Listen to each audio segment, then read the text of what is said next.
Thank you for waiting. I finished checking your adventurer handbook. Here are your commission rewards. We have no other urgent commissions on the books at present. Thank you for all your hard work lately. Perhaps you two could consider taking a vacation. Amazing! Paimon never thought we'd end up having downtime in Nocry. Things were pretty hectic when we first got here. Everywhere you looked, it was either the Wild Hunt causing chaos or the Fatui stirring up trouble. It felt like this whole region was one giant slime in a barrel, ready to go boom at any moment. Sure have. Things were looking pretty dicey, but in the end, we managed to turn it around. Whoa! Paimon just got deja vu! Oh, that's right. It's because we've done this like a million times now. Ah, yes. Are you two aware that the Moon Prayer Night is soon to take place? Oh, yeah! Llama told us that was coming up soon. Wait, why do you mention it, though? Do people in Nasha Town celebrate it, too? Paimon thought it was just for Moon Goddess worshippers. You're partially right. Most people in Nasha Town just see the festival as an opportunity to do business. They do not concern themselves with the religious element. The festival was first celebrated by the Frost Moon Scions. On this day, they would wear moon prayer blossoms and celebrate the birth of the moon goddess through song and dance. They would also prepare food and handicrafts and give them as gifts to others. Over time, it became Nodcry's most lively festival. Oh, sounds like fun!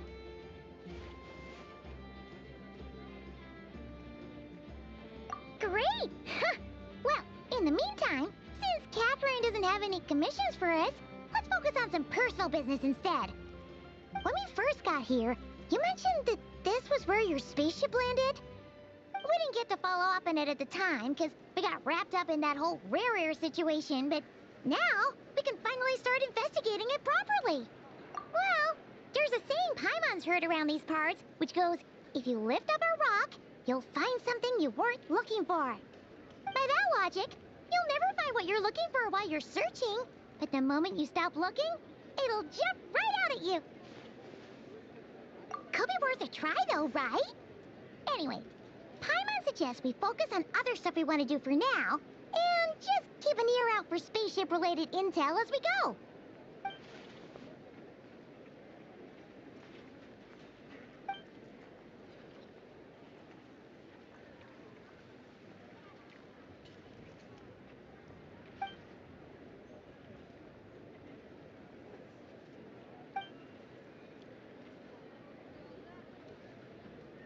What's wrong? You look super serious all of a sudden. Huh? Paimon gets why you'd be concerned about Columbina, but what does the doctor have to do with anything? Oh, that's true. And now that you mention it, we're definitely overdue for a showdown with the Fatui. It is weird that he hasn't shown himself this whole time. What could he be up to? True. Paimon would much rather deal with Marionette anyway. She says the meanest things, but when it comes down to it, she doesn't seem like a bad person. Maybe it's the pressure of being a Fatuse? Especially as a Harbinger. Does she feel like she's gotta act tough to keep up appearances or something? But then, every time we headed out with Rarier, she always wound up having to repair Polonia and her other robots. That's gotta sting. Losing face always hurts more for people who care a lot about their image. She's probably... What? Relax! She's not even here! Huh? What's the matter? Oh, nothing, nothing!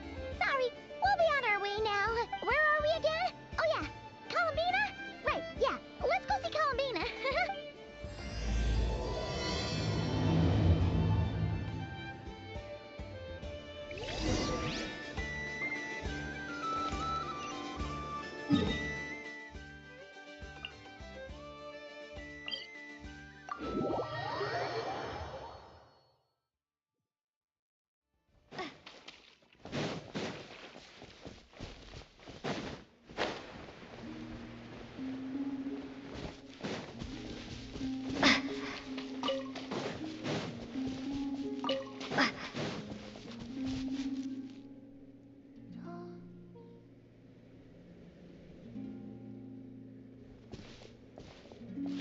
She's sitting up! Is me sitting here a rare sight? No, we just thought you'd be resting. Perhaps I would have been, were it not for the sudden arrival of some unexpected guests. Not that I consider it a disturbance. After all, you're the only ones who are free to enter. Would it not be a little unfriendly of me to lie down while we speak? I didn't realize you put so much thought into little things like that.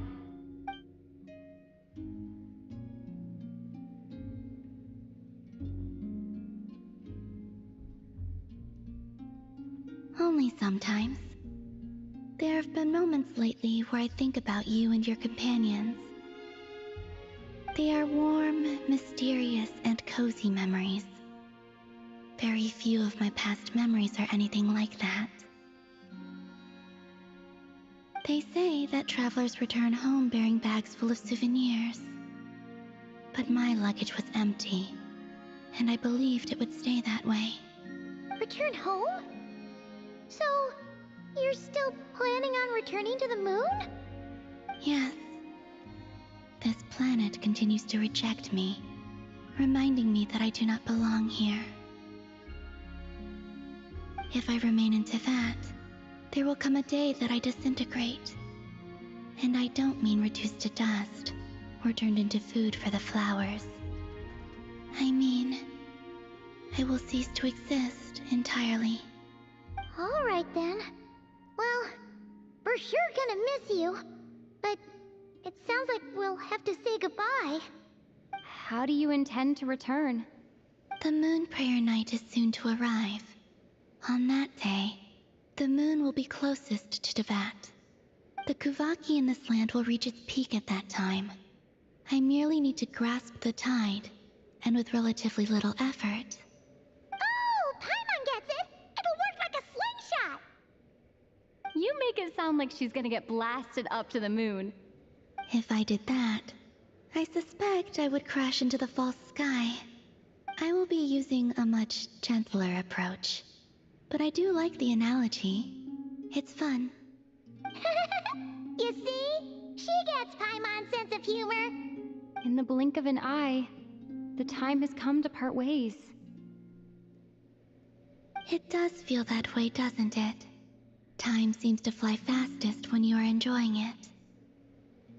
I have always thought of myself as a wanderer on this earth, and it has never expressed any desire to keep me here. Yet, just as I plan to depart, it tugs at my arm. Is this a gesture of affection? Or is the world mocking me? Oh. Were you hoping I can answer that? Yes, you are a traveler, so you must have a lot of experience in this area. Then, what I would say is, enjoy the moment. That's right! Don't overthink it! Happiness is happiness and joy is joy! The point is to enjoy it, not analyze it! I see. Then what I would say is, even though I am very tired right now, I am still happy. I can't tell from the tone of your voice. Oh, really? You don't think I sound happy? I'm just kidding. I could tell you were in a good mood today from the moment we saw you. Ah, a joke. Albeit not a funny one. Anyway, I assume you're here about you-know-what. Give me your hand. Actually, it's not that. There's something else we wanted to discuss with you. Oh, then, do you still want to give me your hand? Or not? Sure.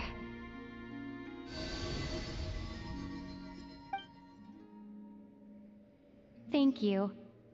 So, I've heard that in the moon prayer nights of the past, people here would hold celebrations in the moon goddess's honor. Since you helped so much in our fight against the Rehir of Solnari, I think you deserve a farewell party before you return home. I haven't asked everyone else for their opinions on this yet, but I'd like to invite you to join the upcoming moon prayer night. I've never joined a moon prayer night before. I'm not sure what I would even do. Oh, don't worry about that! We take care of everything. All you need to do is show up. Of course, there's no need to force it if you're not feeling strong enough. It's just, this kind of felt like a golden opportunity. But they call me Kutar, and the Fatui have an arrest warrant out for me. I shouldn't appear in public right now.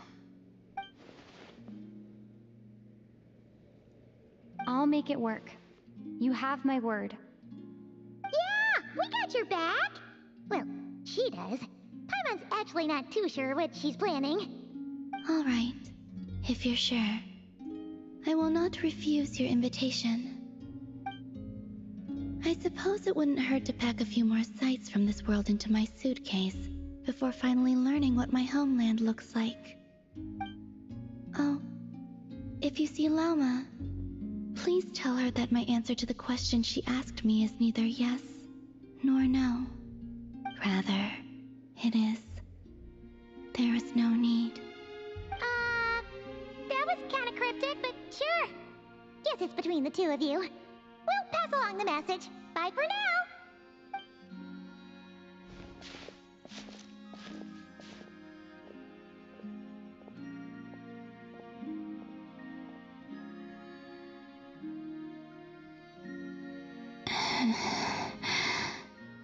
And also, I do not know.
Lauma's gotta be the person most familiar with the Moon Prayer Night.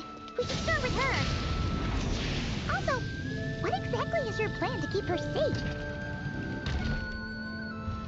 Hey, Lauma! It's us! Huh? Varka? What are you doing here? Beats me.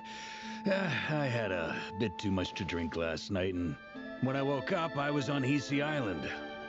Mr. Varka is helping to oversee Nasha Town's preparations for Moon Prayer Night. He is here to go over some details regarding the decorations and custom cloth designs. Right, yeah, that too. What do you mean, that too? Yes, celebrating this festival is a long-held tradition here in Nodcry. On this day, the crescent moon at the top branches of the verdant crest turns into a full moon, and the moon prayer blossoms bloom with a special radiance.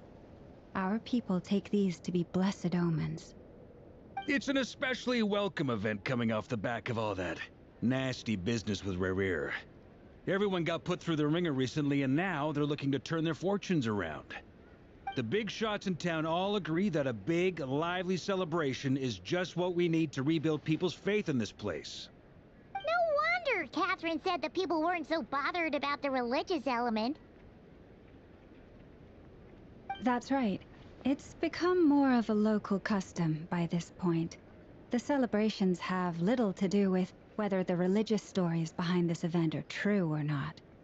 Even the Frost Moon Scions are eagerly awaiting the coming of Moon Prayer Night, despite now knowing that their past beliefs were founded on a falsehood. That's fair. It's a bit like the lantern ride in Liyue. It's a chance for people to enjoy themselves, not debate the existence of the Adepti. Oh, one other thing. We just went to see Columbina. We went ahead and invited her to take part in the festival this time. Hope it's okay. Wait, so... You mean she agreed to it? Huh. That's quite a surprise. Then I suppose that she intends to return to the moon on that day. Oh, yeah! It's kind of a complicated process, but basically, it's like a slingshot. I understand. In truth, I had a feeling that she might make such a decision. Well, if Kuthar has decided to participate in the festival, we should prepare accordingly. Yeah, exactly. She was saying how it could be risky for her to show her face in public. We were wondering if there was any way we could hide her. Unfortunately, the people who carved the statues did an excellent job of capturing her likeness. Darn! We may have bitten off more than we can chew here. Nah, don't sweat the small stuff. We can handle that. Huh?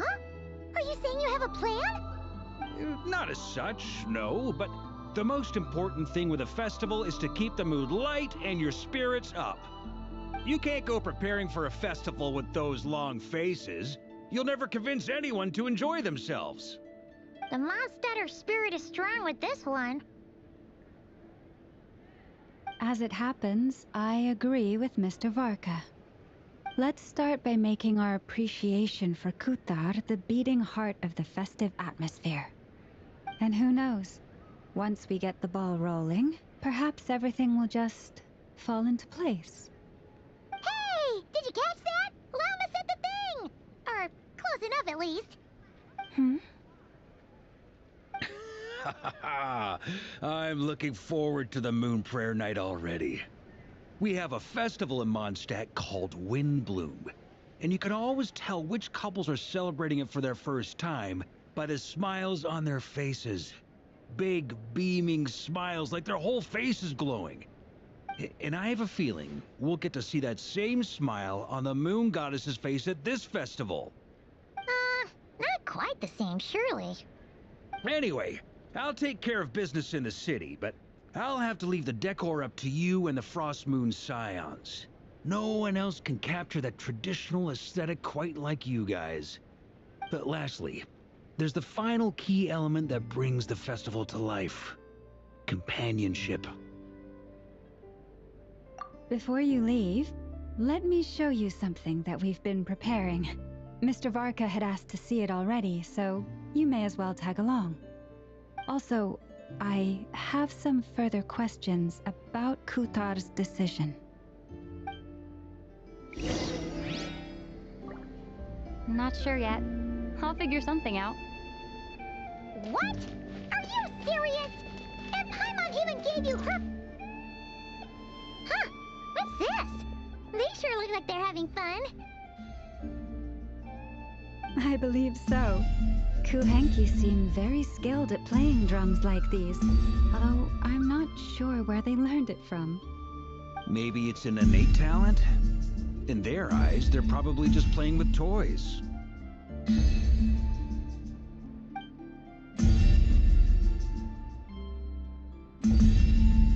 Luanatar! You want to play too? Yeah. She looks more confused than anything. Maybe we can teach her next time if we get the chance.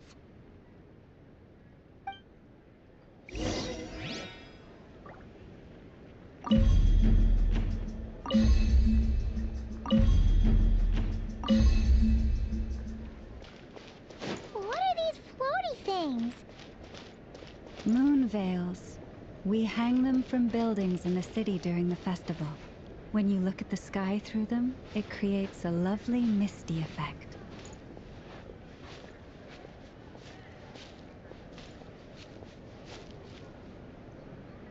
Everyone seems hard at work. They are preparing items for Moon Prayer Night.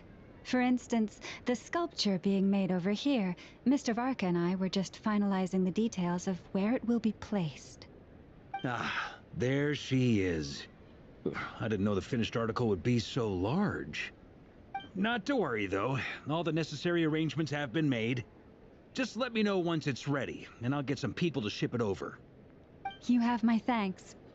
And over here, we are preparing a very traditional confection. Oh, look at all these colors! It looks great! Can Paimon try one? Of course. I have a feeling you'll like it a lot. You bet! Sweets and treats are Paimon's favorite!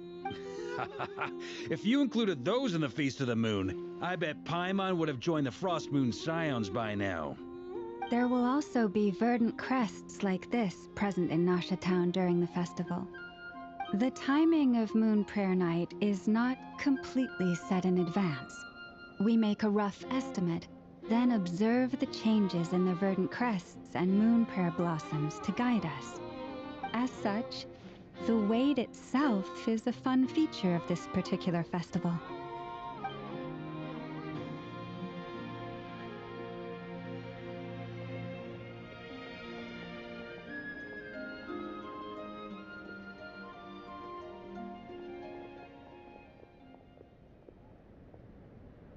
Let's talk here. To tell the truth, I am very surprised to hear that Kutar is willing to participate in the festival. I once asked her if she'd be willing to stay with the Frost Moon Scions. I could introduce her to everyone, and we could be a family to one another. She did not answer, but she has not appeared here since. I took this to mean her answer was no, but if that were the case, she would not have accepted this invitation. Ah. I see. Maybe she is right. Maybe the Frost Moon Scions of today no longer need a moon goddess. But my wish was not for her to come here and be worshipped as a deity. I simply wanted to offer her a place to stay. I'm sure she believes that showing herself here might invite Fatui intervention, and as such she does not wish to cause us trouble. But what really pains me about all this is that this is her birthplace. She ought to belong here, yet no one has been able to grant her shelter. I think I'm qualified to weigh in here. When someone's about to depart on a long trip, what they need is blessings, not burdens. We should wish her the best, not make the journey harder than it already is. Anyway, she's agreed to attend, hasn't she? All we need to do is simply respect her decision. I see your point. Yes, she will soon depart after all. Our job is to leave her with some happy memories. Besides, who's to say her journey to the moon is a one-way trip? It's not like she can't come back and visit if she wants, right? Paimon agrees wholeheartedly. Festivals are all about having fun, so let's keep it simple. All right, I'm gonna head back to Nasha Town soon. Want to come with? I'm guessing you have some other folks to visit there. Sure thing, let's go. Bye for now, Wilma. Thank you all. Goodbye.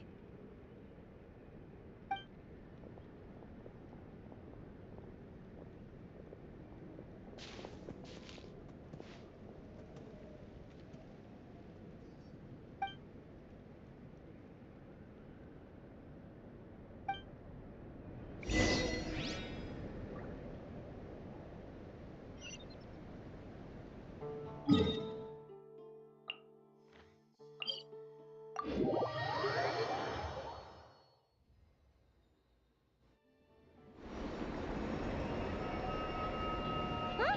Hey, over there! It's Duran and Albedo with Flint's. What could they be chatting about?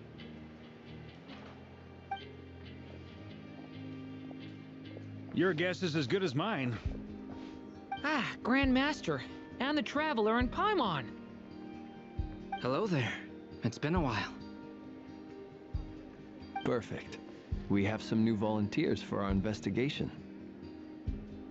Wait, let me guess. The righteous Lightkeepers are finally ready to hunt down the Abyssal Dragon? Yes, that too. Yeah, right. Oh, wait. Why does everyone keep saying that too? Well, to be precise, the facts match, but not the causality. Wait, so I guessed right? Half right.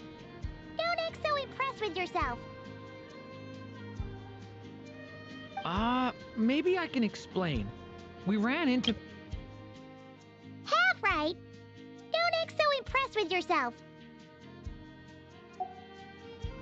At that time, we just noticed a few abyssal creatures out in the wild, but the strange thing was, I didn't detect any traces of abyssal energy on them at all.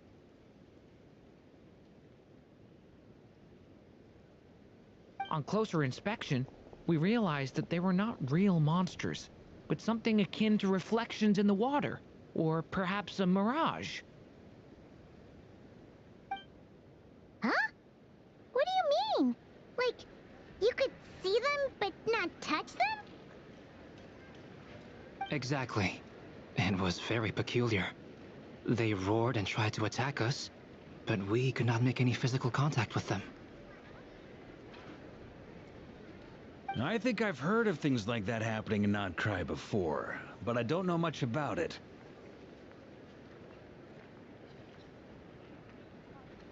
Yes, it's a known phenomenon. Mirage-like illusions tend to appear in Nodcry in the run-up to Moonprayer Night.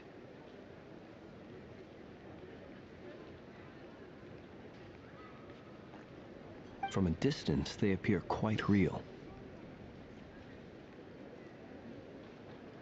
I myself thought that Misters Durin and Albedo were locked in battle with abyssal monsters when I first arrived.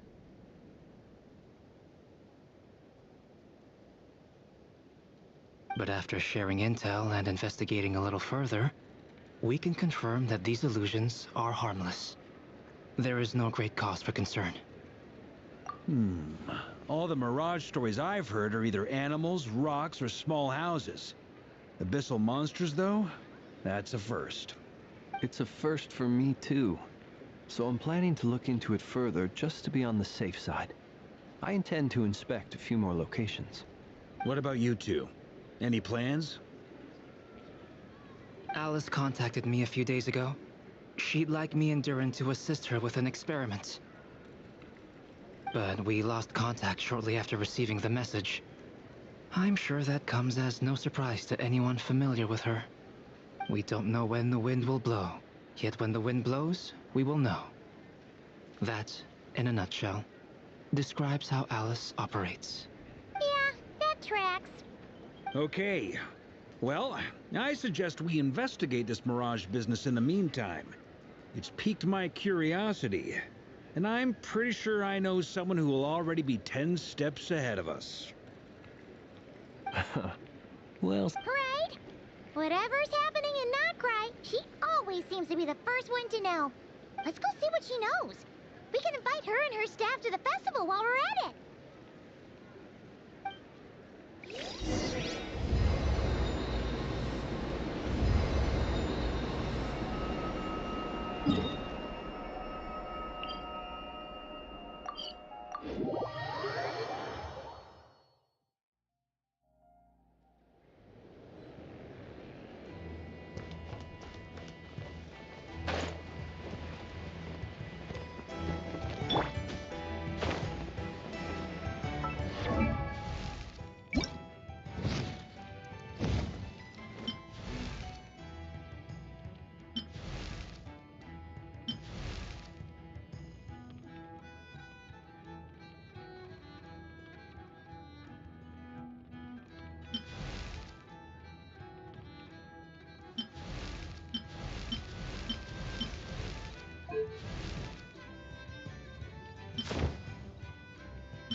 You're right, I have noticed.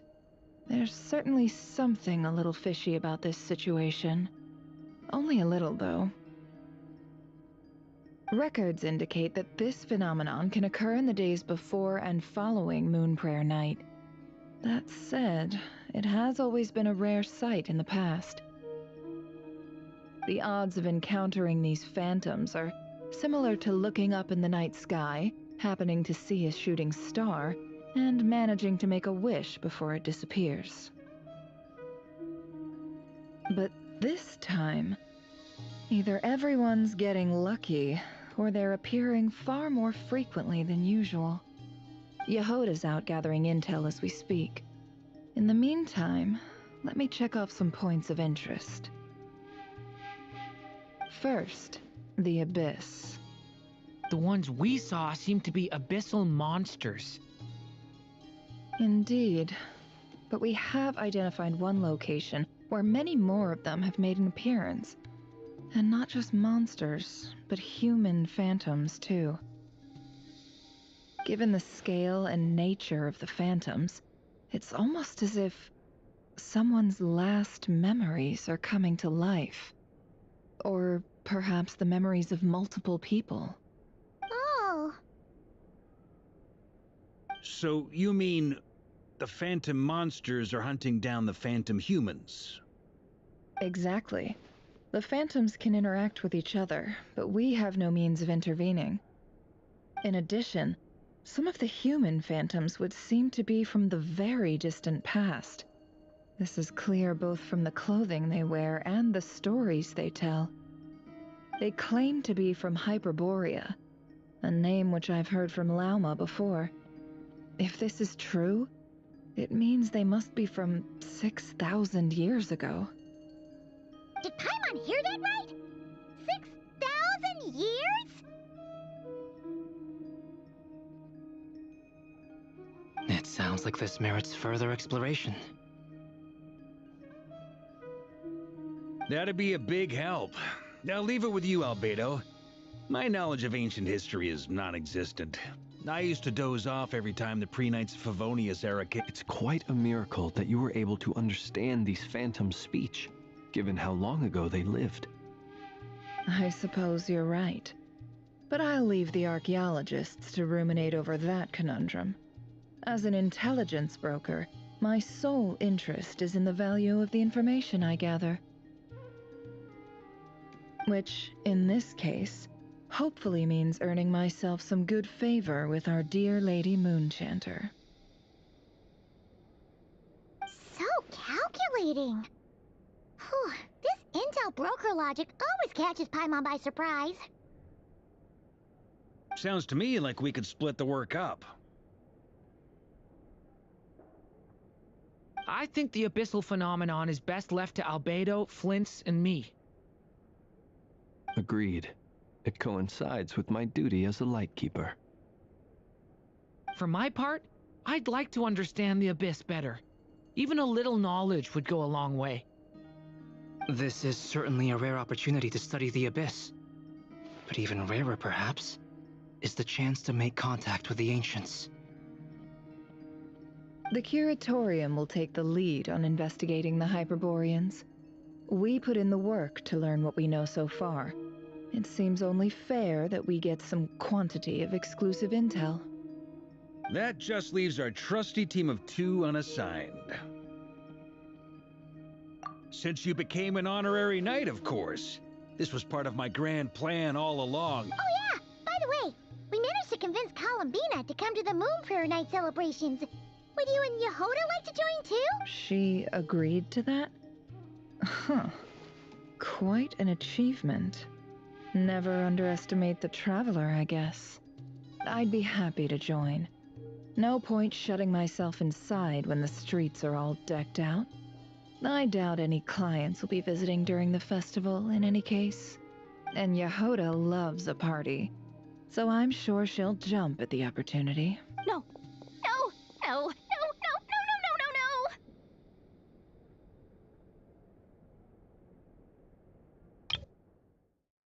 No. No. No. No. No. No. No. No. No. No. No. way to contradict me in front of... Wait, no, that's not what I have bad news, boss! So many people. Alright, everyone inside! Quick!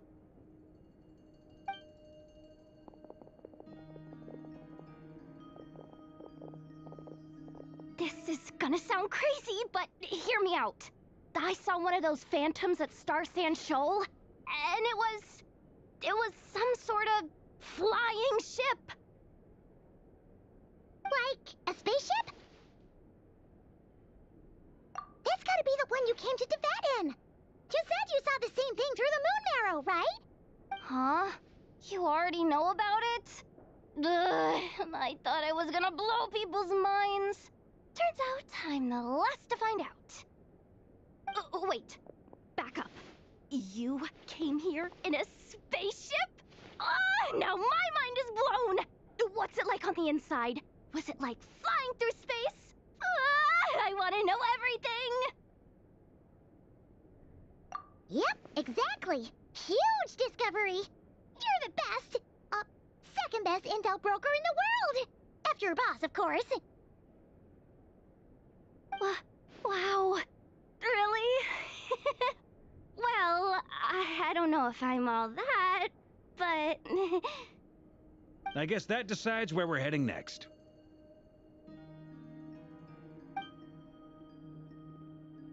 Come on, don't look at me like that. I know the spaceship doesn't have anything to do with me, but you don't want to leave me as the only one twiddling my thumbs, do you? Please? Fair enough. You can tag along. In that case, let's meet back here to discuss our findings once we're done. I wish everyone a productive investigation. You too.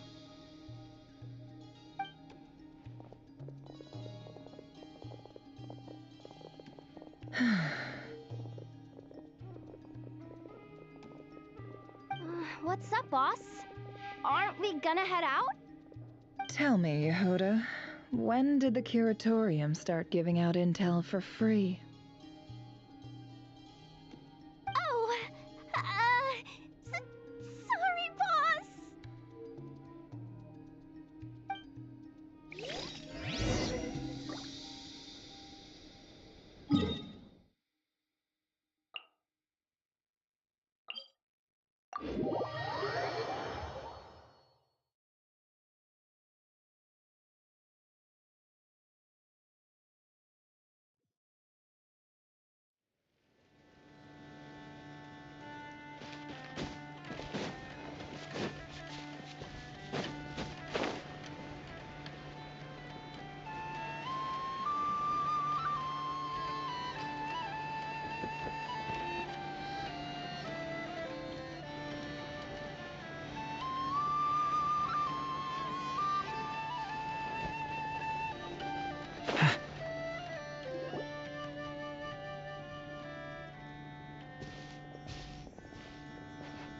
Well, what do you know? Yehuda was right on the money.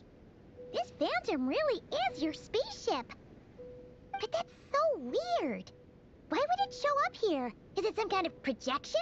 Or a ghost? Like, maybe it no longer exists, but somehow it left an afterimage? Ah, you're already here. Miss Lauma, what a surprise. I thought you were busy with festival preparations. I was, until one of our people informed me that a strange sight had appeared at Star Sand Shoal.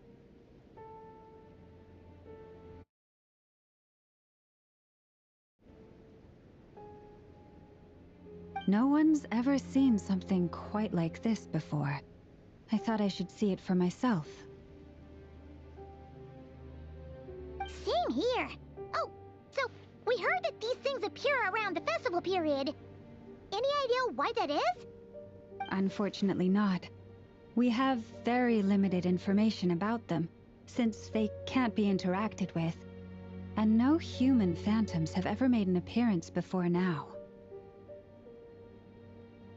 The most we've been able to deduce is that these sightings appear to be connected to the increase in Kuvaki energy around this time.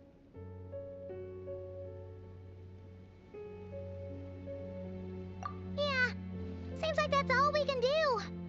This is all so confusing. Allow me to lend you a hand.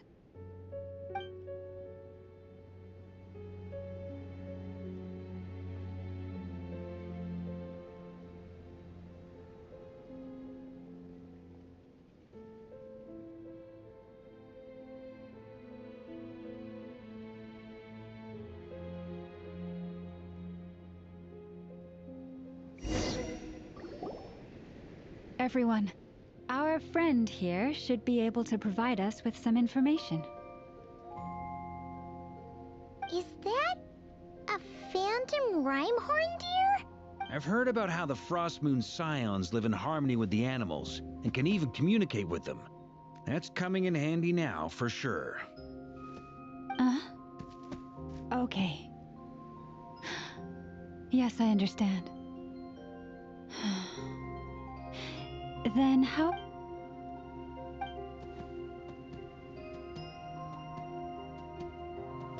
Oh, it's leaving.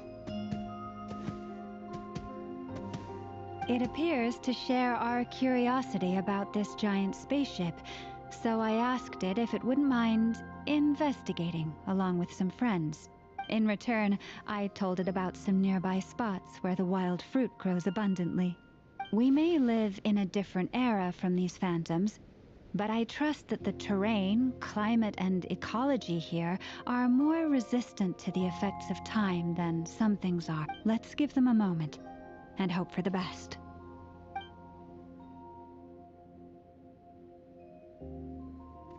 All back together? Must have been a lot of fruit. Indeed. Now let me ask them some questions.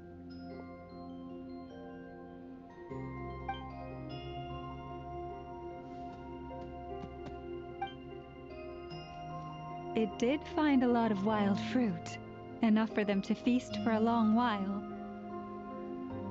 This puffin circled in the air several times, but didn't spot anything out of the ordinary. Certainly nothing to do with the spaceship. Huh. Well, it definitely makes sense to get a bird's eye view. Indeed. Other than that, I was also thinking that the world these phantoms see is also different from ours. Oh, I get what you mean. The wild fruit exist in both times and spaces, but there might also be things that only exist in that space-time, which we can't see. Good point. Great thinking, Llama. Blunthorn rhinos can use Kuvaki to shift great rocks, but this one says it couldn't get that ship to budge by even an inch. The sniffer mole tried too, but despite being a skilled digger, it could not get through. They say that the spaceship looks robust and undamaged. It seems completely impervious to any and all attacks. Whatever lies within is well defended from harm. So, just like us humans, there was nothing they could do about this spaceship either. Yes, still, they deserve our thanks. We are grateful for all your efforts, dear friends. Now go, and enjoy your feast. I've noticed some other human phantoms gathered nearby. Come on, let's go talk to them.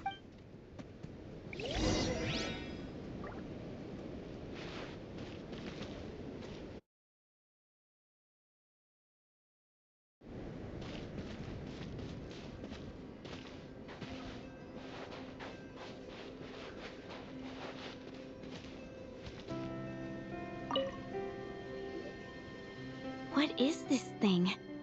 I've never seen it move, and there's no way to get inside. Goodness knows. My grandpa says it's been sitting here at least since his grandpa was still alive. What about his grandpa? Did he say anything to your grandpa's grandpa about it? Huh? I don't know. In all likelihood, it was here back then too. Hard to imagine something this huge could move.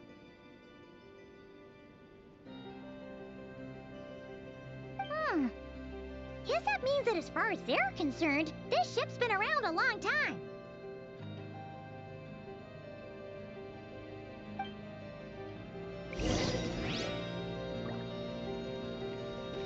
Hey!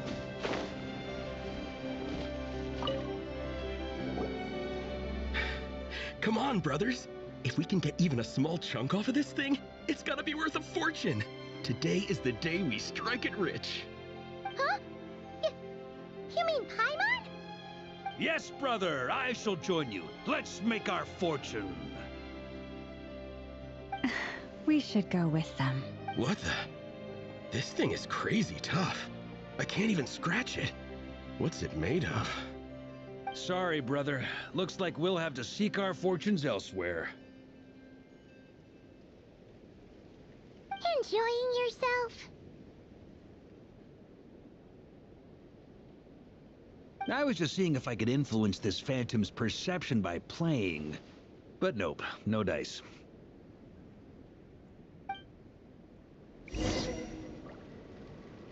I'm sure we're all starting to build up an idea of what's going on here now that we've spoken to some of the people. These phantoms are reenacting real historical events in Nodcry.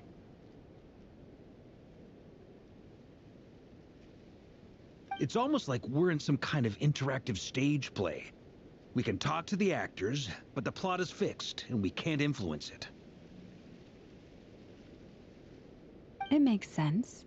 History is set in stone. The objective facts of the past cannot be changed. Paimon totally thought you were just goofing around earlier. But actually, you were doing some serious investigating. Of course I was. Anyway, at this point, I think we're forced to conclude that although the Phantom spaceship is right there in front of us, we aren't going to learn much about it from these people.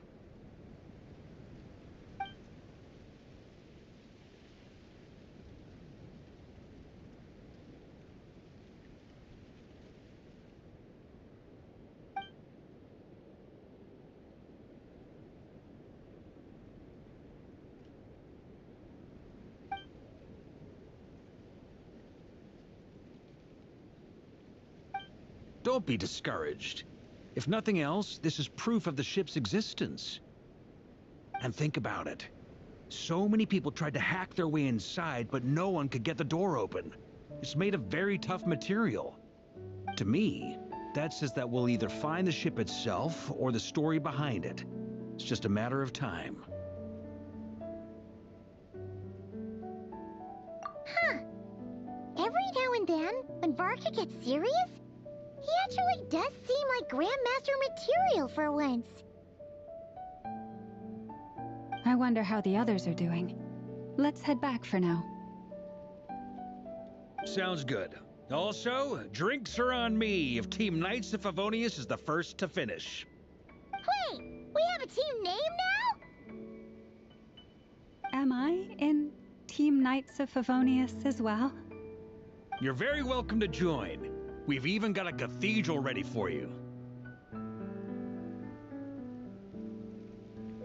Isn't that technically blasphemy? You wouldn't dare make a joke like that if Barbados was in earshot.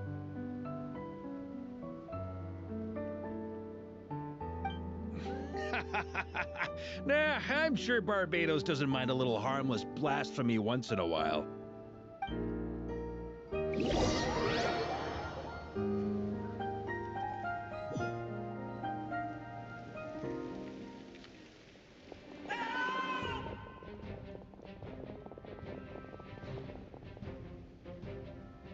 Oh, no! Get away! Oh.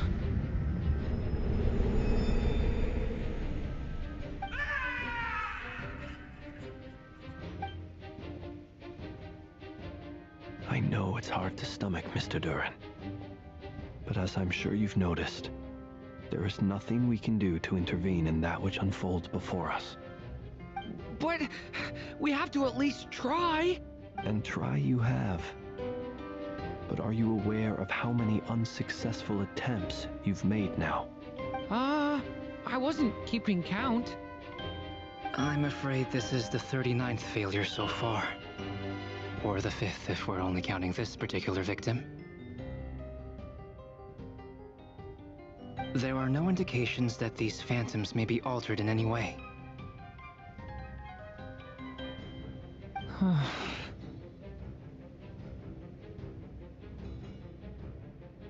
You seem to have calmed down a little.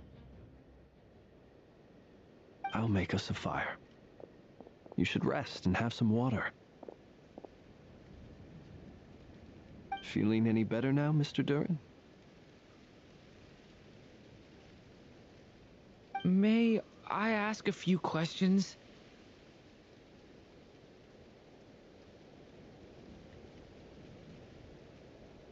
Be my guest.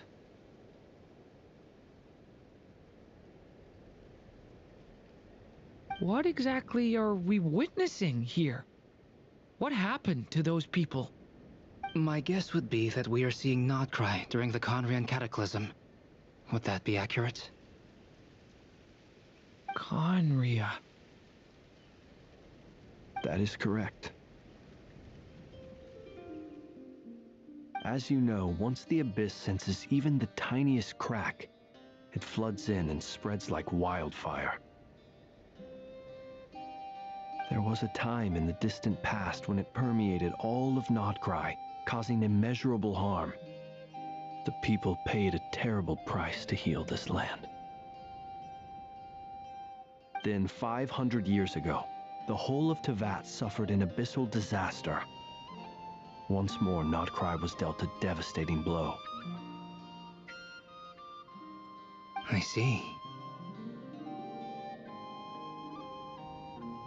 In the face of the abyssal onslaught, all were like grains of sand tossed around by a tidal wave, be they human, fae, or god.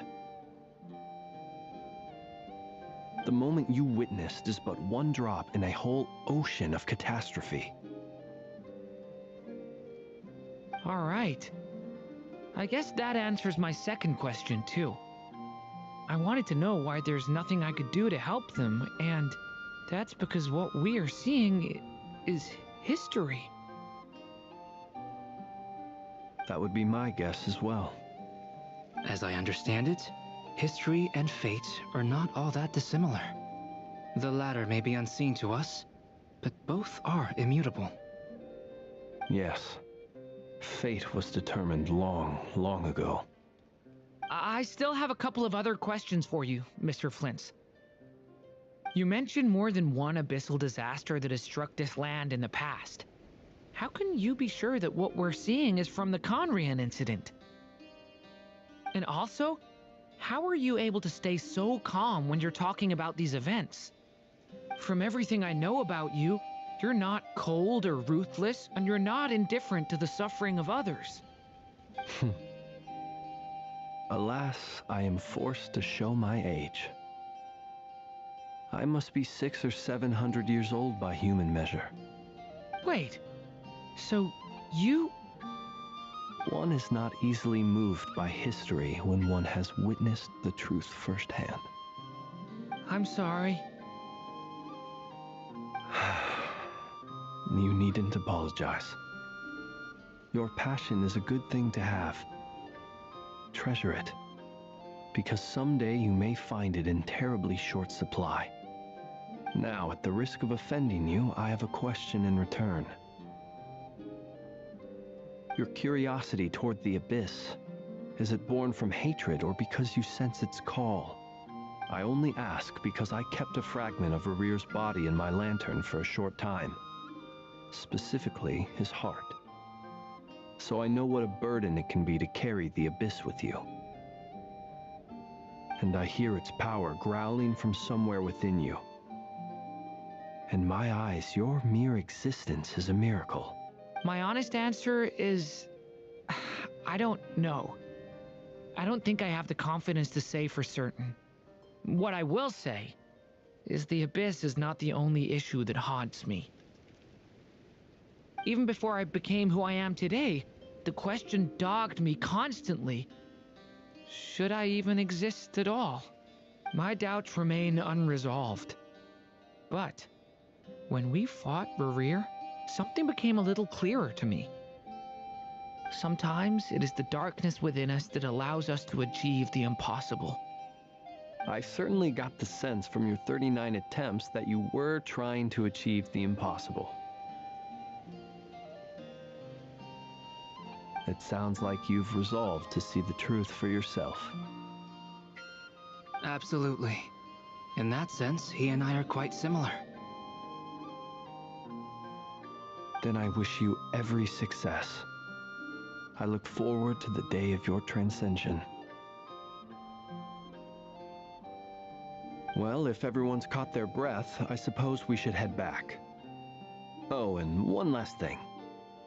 I'd appreciate if you kept our discussion about history a secret.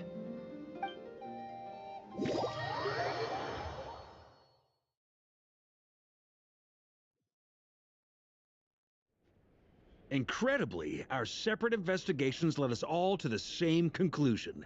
Hooray for consensus!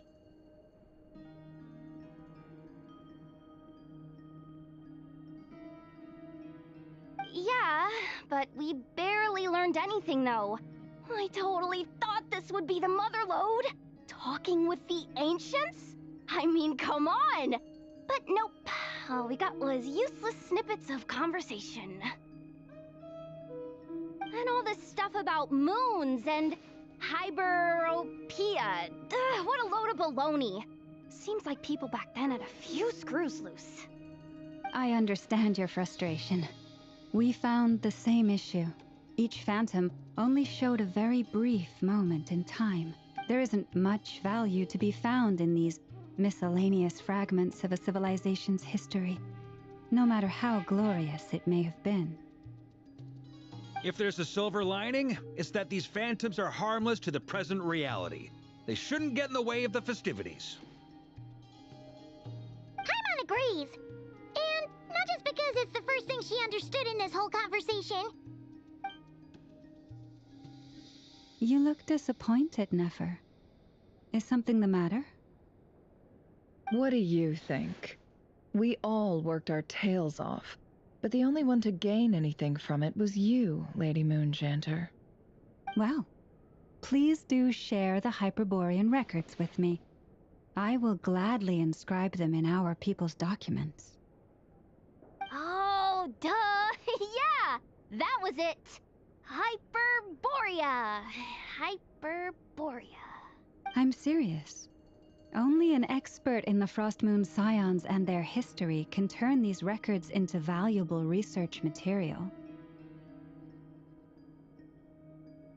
The alternative is to let them gather dust on the Curatorium's storage shelves until the pages turn yellow. Nefer, you're wise enough to know that cooperating and sharing the profits is the best course of action here. Well, that goes without saying. Sure, let's do that. Huh? But didn't you say we aren't supposed to give out intel for free? Sorry, shutting up. Now is not a good time to push Nefer's buttons. Anyway, back to Moon Prayer Night.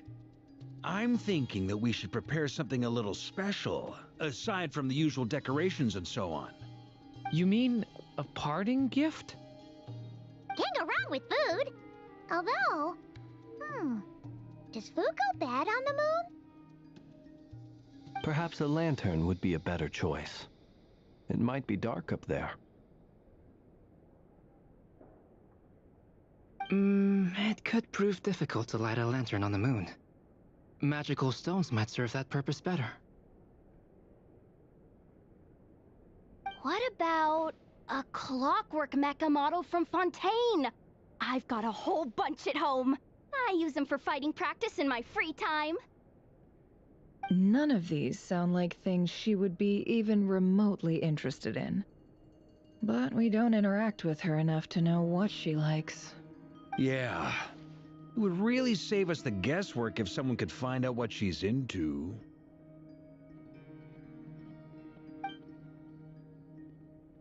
Wait, what the? Traveler? They're all looking at you.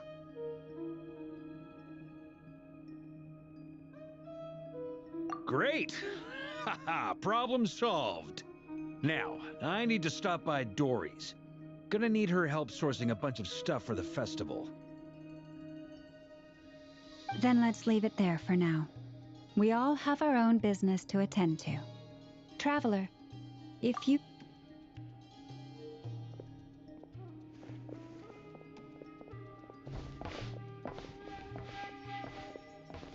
Is something the matter?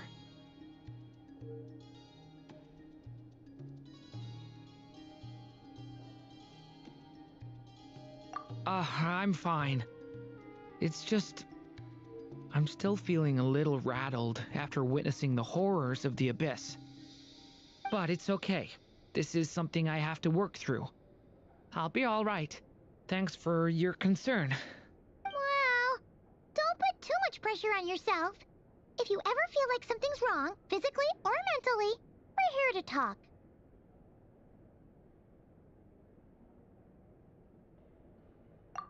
Come on. Stop treating me like a kid.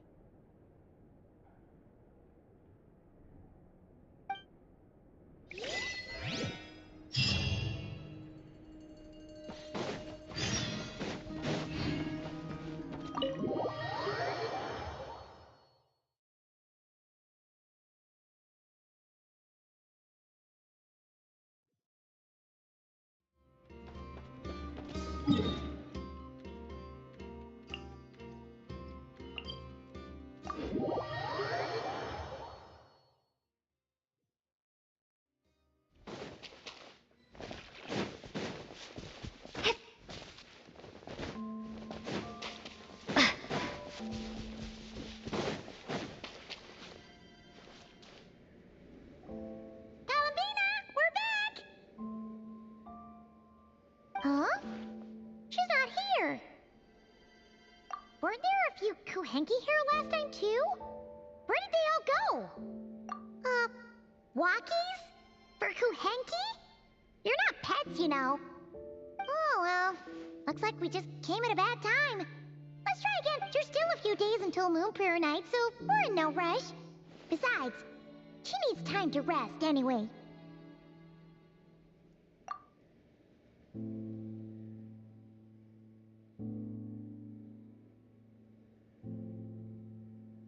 Kalamina! Are you back yet? Oh, how strange. Looks like she still isn't here. Right?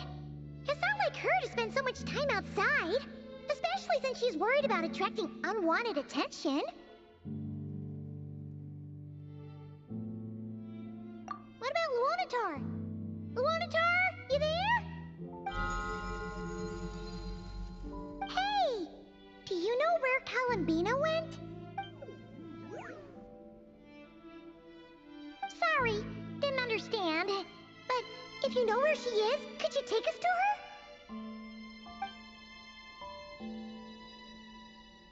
Yeah, that's even stranger.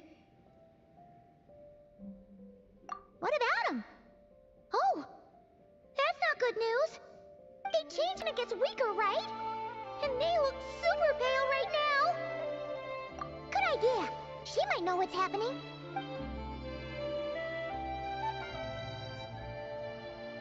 Mama!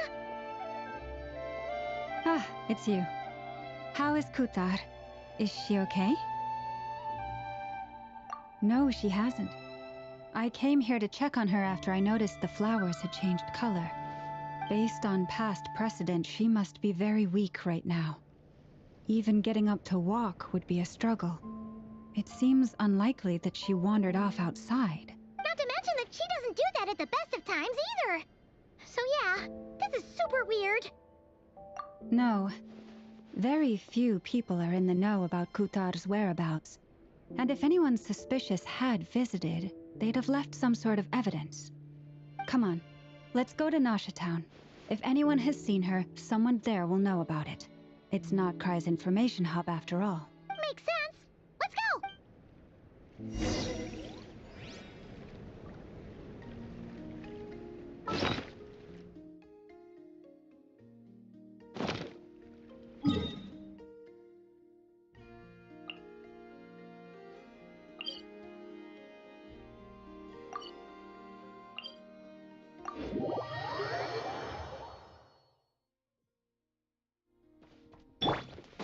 Light it up!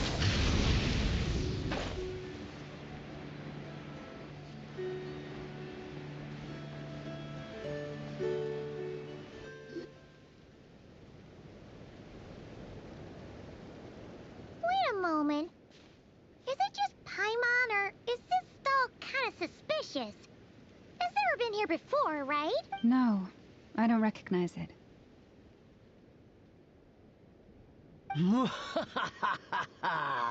Alas, your free and easy adventure time is over. Now, prepare to face the final boss of... Surely not. Also... Okay, the jig is up. I'll stop teasing you.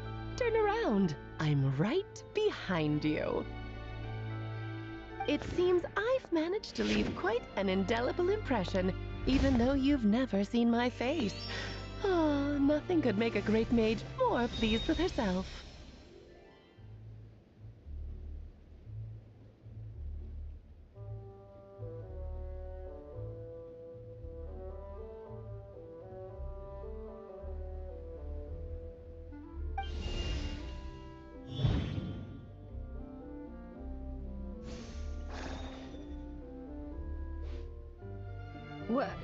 What is going on? I've heard that all the big shots in Teyvat have long, wordy titles that stun people speechless when they make their entrance. Unfortunately, none of them are affiliated with the Hexenzirkel, and we ourselves keep a very low profile. The notorious name-dropping doesn't quite work for us. Still, I, for one, think I'm really quite amazing. So that didn't stop me from coming up with a title anyway. Alice? It's really you this time?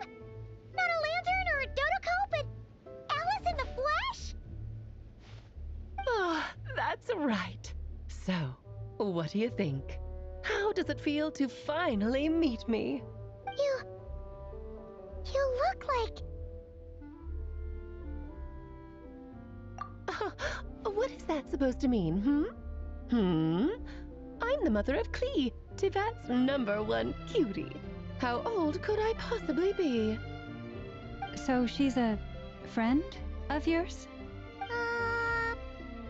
Kind of. This is actually the first time we've seen her in person. I see. Madam Mage, that was, quite a powerful entrance. I certainly won't be forgetting it anytime soon. It's okay, Lauma, don't force it. Paimon will do the honors. This is Alice from the Hexenzirkel. She's a friend of ours. And of Arcus, too. That's right. She's a good person, just kinda... unpredictable. Well, what is the human heart if not unpredictable, If we could not do as we please, how would we differ from machines? I am Lauma, Moon Chanter of the Frost Moon Scions. It is a pleasure to meet you. Oh, I know. Before you got here, I spent a good, 15 minutes getting up to speed on Nodcry's present situation. In other words, I've read the whole in the last episode part, so we can skip the pleasantries. Fair enough. Well, Miss Alice, I can already tell that you have quite a unique personality. You'll get used to it. Paimon sure is. So anyway, what are you doing in Nodcry, Alice? Oh, I thought I told you already. This time, I'm the final boss.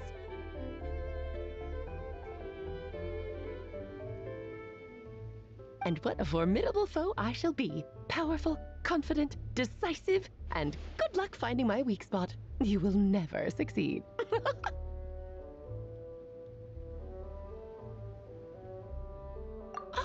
Oh, drat! My one weakness and you found it in an instant. Fate has been dealt a devastating blow.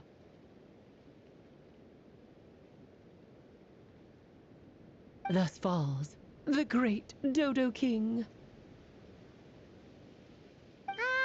Why are you playing along with this nonsense? For funsies, of course. What's wrong, Paimon? Are you disappointed in me? Am I a gigantic letdown? No, it's just... You seem like a busy lady. And this is the one time you've shown up in person. Paimon figured it would be for something more high stakes than just goofing around.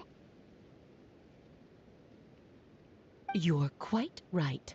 I'm here in Not Cry because something big happened. Something big enough it caught the attention of the Hexen Circle. It concerns the 3 moons, Tevat's borders, and of course, the moon goddess you are currently searching for.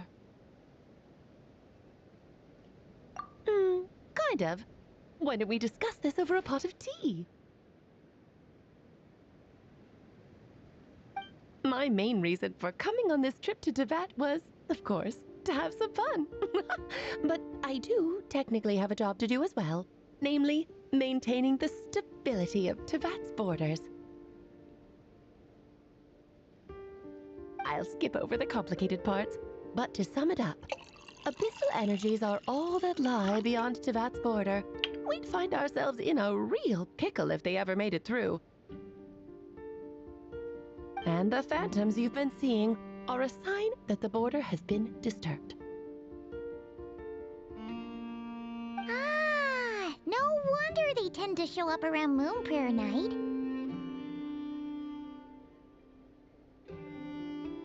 Is it because the real moon is now so close to us that its power can cross the border? In part, but only a negligible amount passes through. Just enough to influence the verdant crests and so on.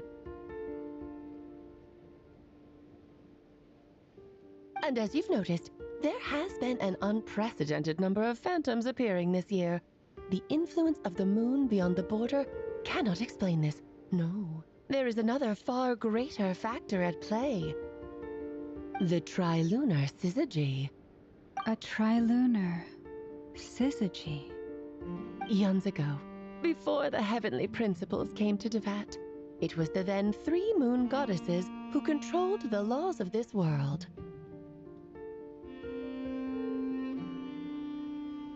Oh, that's exactly it! The 3 goddesses split these powers amongst themselves, promising never to consolidate them into one singular body. This was meant to keep the world stable. But, fast-forwarding to the present, the eternal moon's marrow is with you, while the iridescent moon's marrow, which should never have appeared in this world, has been retrieved. Add that to the presence of a moon goddess in the flesh and... the power of all 3 moons is gathered here in Notcry. There hasn't been an event like this since the War of Funerary Flame. And it's having a noticeable effect on Tevat's borders. Because I wish to give my darling daughter a peaceful, sunny environment to grow up in. Is that a good enough reason? Kinda sounds like you're dodging the question, but it does make sense. Well, that's one reason anyway, and the most important one. The others are a little complicated to explain. For instance, cleaning up after dearest Miss R. Albedo could tell you more about that if you're curious, but right now, I have a more important question to ask you. Why are you collecting the moon marrows? I see. Nicole told me about that legend once. Nicole? You mean Mage Anne? Oh, so you remember. Yes, of course. That was a story about fate, her area of expertise. But back to the story of our dear moon goddess. I'm afraid her intended method of returning to the moon is unlikely to work anymore. What does that mean? She may be missing, but she hasn't gone anywhere. She has disappeared.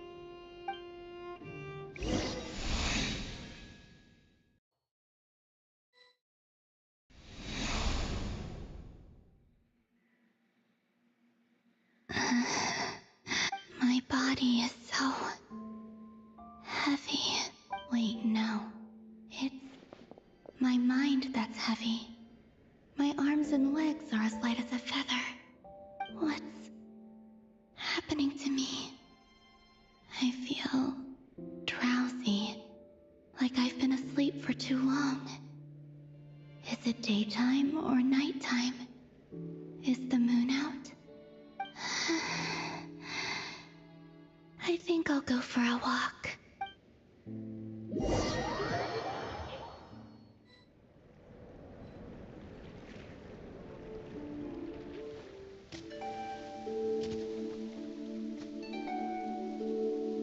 Are you out for a walk too? Huh?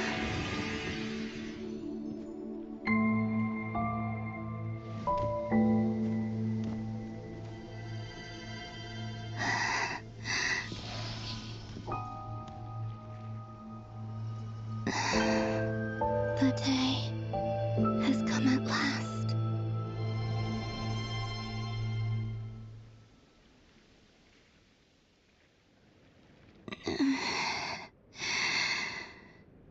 Have I grown so weak that I can't even sustain my physical form? But Moon Prayer Night is nearly here. I was so close to returning home. Death is near. Is this how it ends for me? Will I return to the moon after I disappear? Or... I don't want it to end like this. So far, at least, I still exist. Even if not physically, I can still feel. But as my power wanes, I'm sure that too will fade. I suppose I might take one final look at this world. The world where I was born.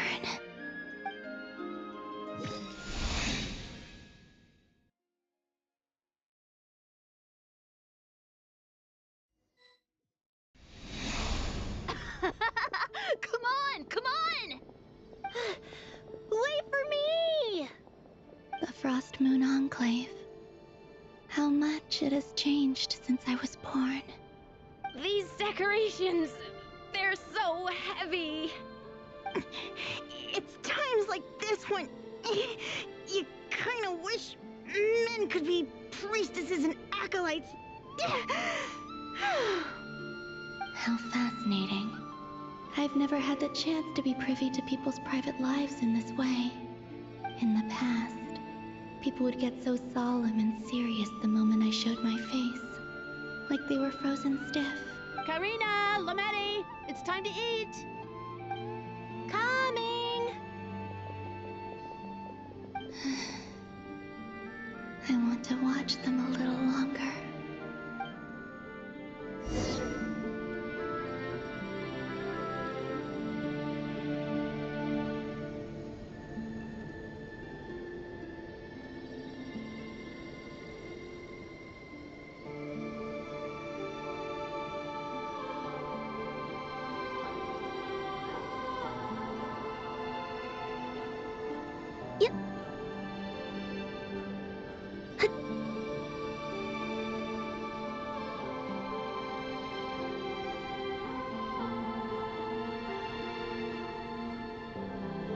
I'm sure you're both tired from playing all day. Come on, eat up.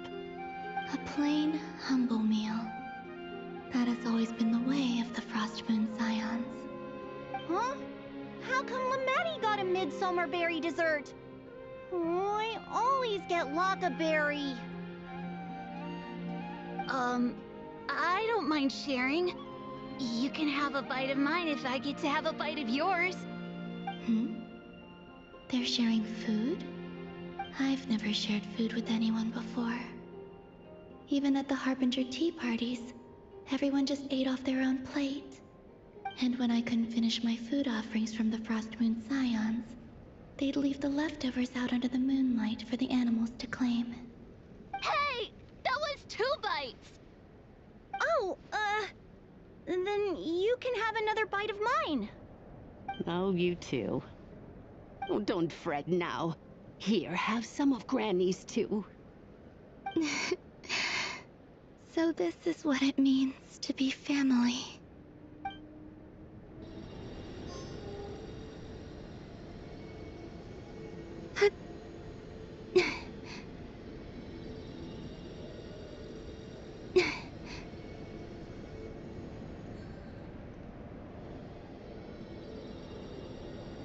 So just fill these balloons with air, right?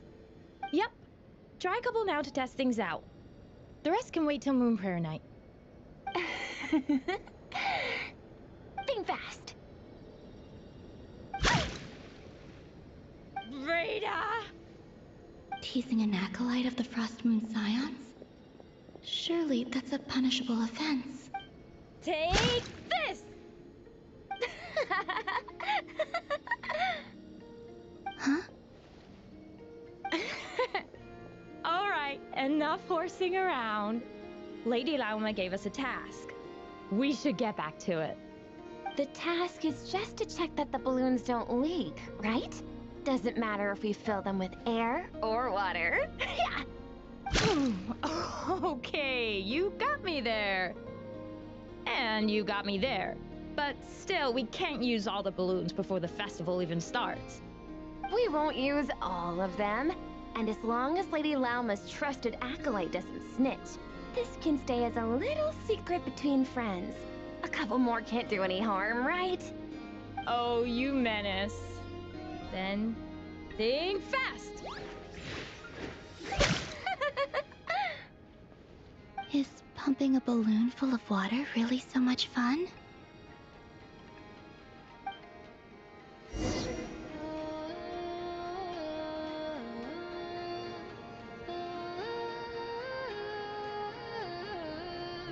I'm seeing so much that I'd never usually get to see.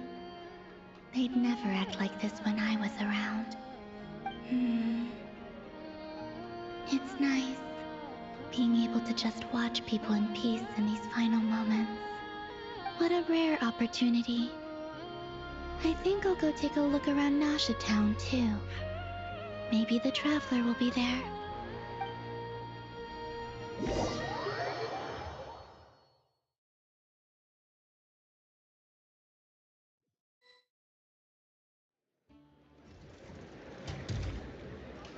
After the War of Funerary Flame, the Moon Goddesses were no longer recognized by Tevat. They lost the whole foundation for their existence. That's why the Moon Goddess's strength is fading. She cannot withstand the world's rejection of her.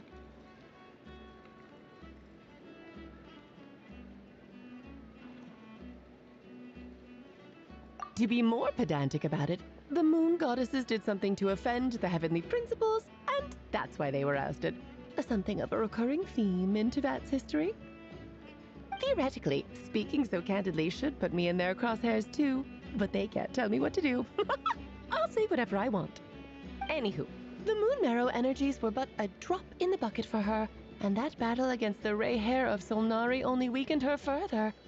Fortunately, it happened close enough to Moon Prayer Night when the Kuvaki concentration here is high. That's the only reason she managed to survive this long. What do you mean, fortunately? You said she disappeared. We're too late. Oh, what a headache. I thought this was all common knowledge. I guess I have some more explaining to do. Okay, buckle up. It's time for another lecture.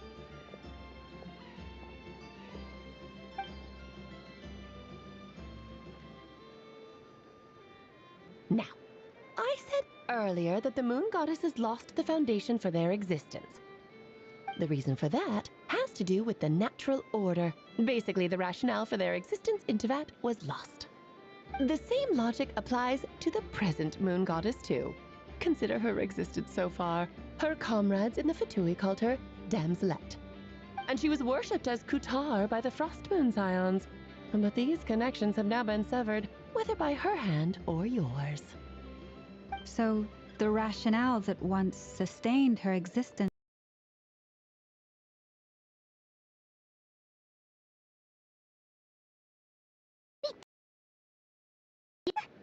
Oh, well, strictly speaking, yes. But let's not start pointing fingers, shall we? I'll only end up as the big bad villain, and that's not the kind of final boss I want to be.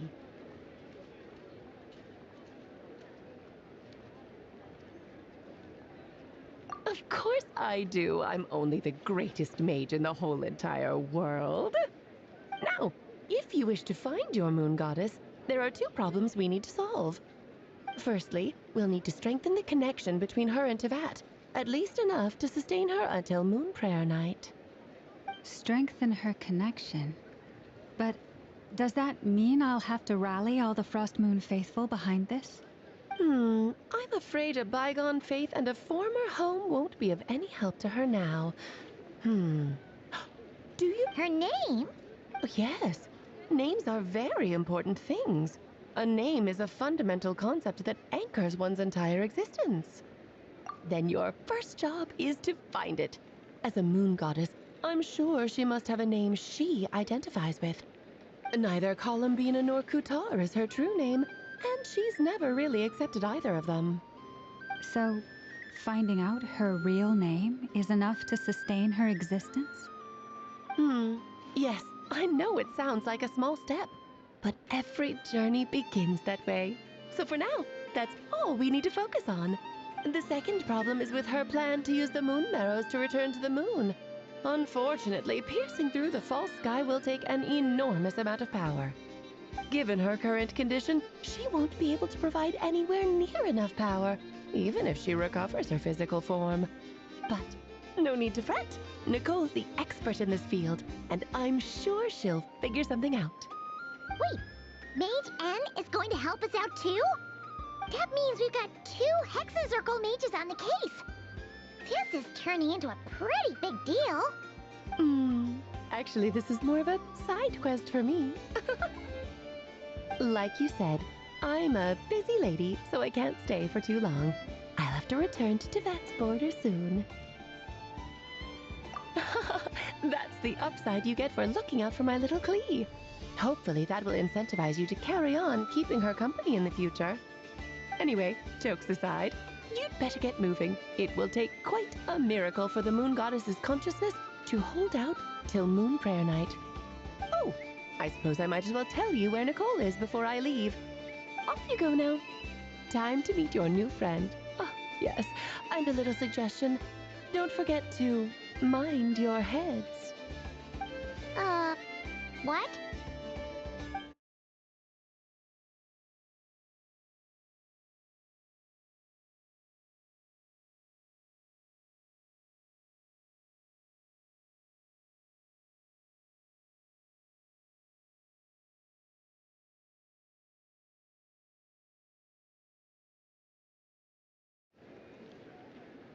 Klee didn't make the list, huh?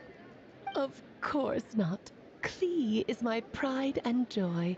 I have no qualms about her, because she's the best child in the whole wide world. Yep. Klee's a little angel. I'm glad you agree. Well, all the best. See you when I see you.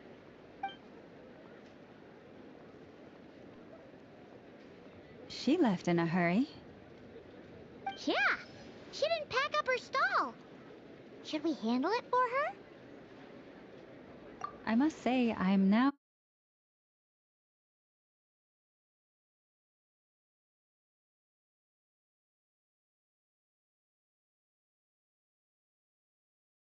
We'll fill you in as we go.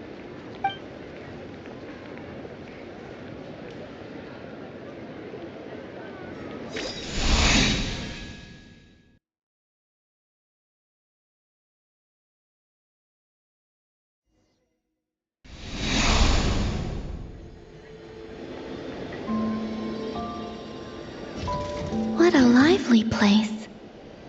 I've never experienced Nasha Town like this before. Hey, you old geezer! Your hammer's rusted through! Who are you calling old geezer? Are they... quarreling? I'm looking right at him! You've really gone downhill since giving your daughter free rein in the workshop. Can you even swing a hammer anymore? It shouldn't take you days just to fix a single chair! You might as well use that hammer to massage my back for all the good it's doing. Don't run your mouth, or you'll get a back massage that'll put you in bed for the rest of your life. Look, the materials haven't arrived yet, all right? You know how busy it gets in the days before Moon Prayer Night. I'll bet you send all the materials to your little princess. Blood's always thicker than water, huh? All right, you've made your point, Uncle Koski. As soon as the materials arrive, fixing your chair will be the #1 priority. And Dad, if you've got time to chat, why don't you lend me a hand, See? Lolka knows what the score is. I guess they're friends. But the way they spoke to each other was so ugly. Then again, it wouldn't be the first time I've seen something like this. Columbina! Sing outside my door in the middle of the night one more time, and I'll unscrew your vocal cords. You hear me? Oh, Zandrone. So that was her way of trying to be friends with me. What a pity. I won't get the chance to say any ugly things in reply.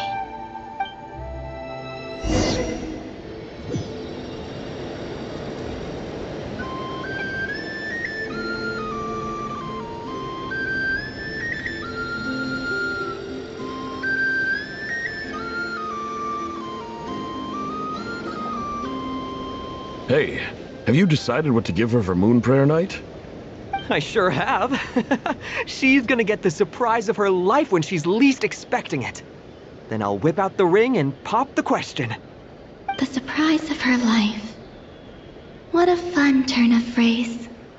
Cool, I get the picture. You can spare me the gushy details. Ooh, looks like we have a customer. Hello there, ma'am. Would you like some Moon Prayer Night candy? Huh? Is he talking to me? Can he see me? Here you go.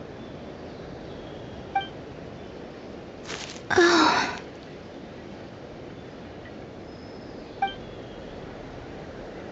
Come back anytime. Right. Now, where were we? I don't know why, but I still held out hope.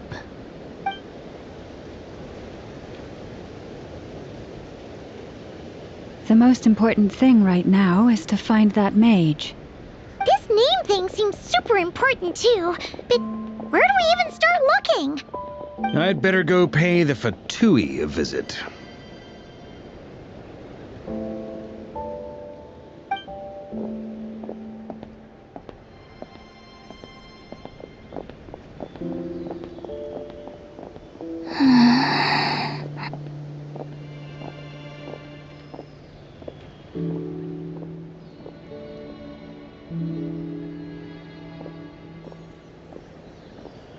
Columbina?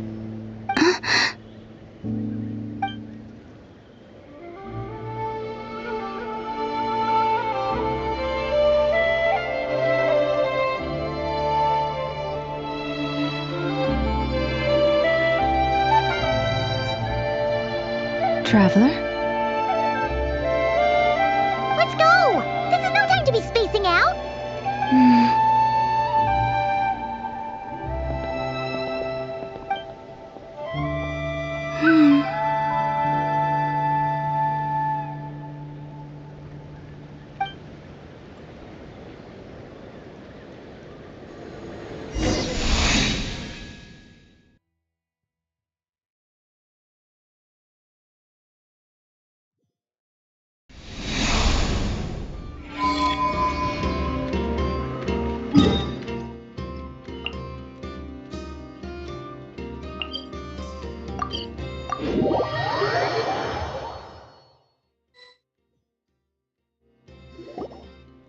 Where are they going?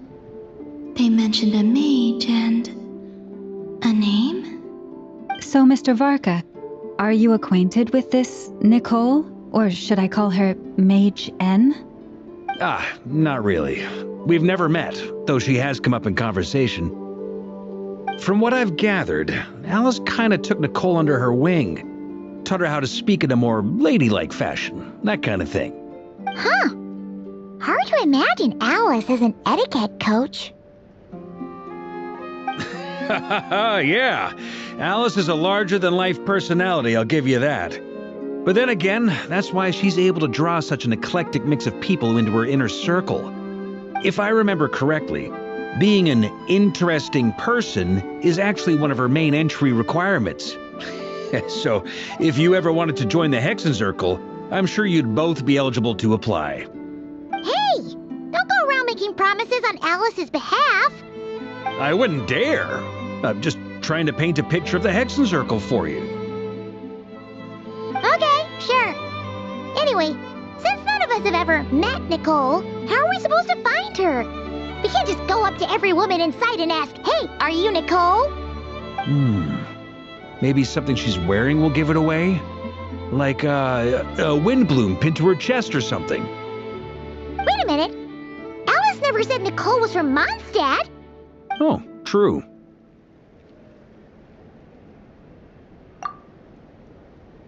That would be this young lady, then?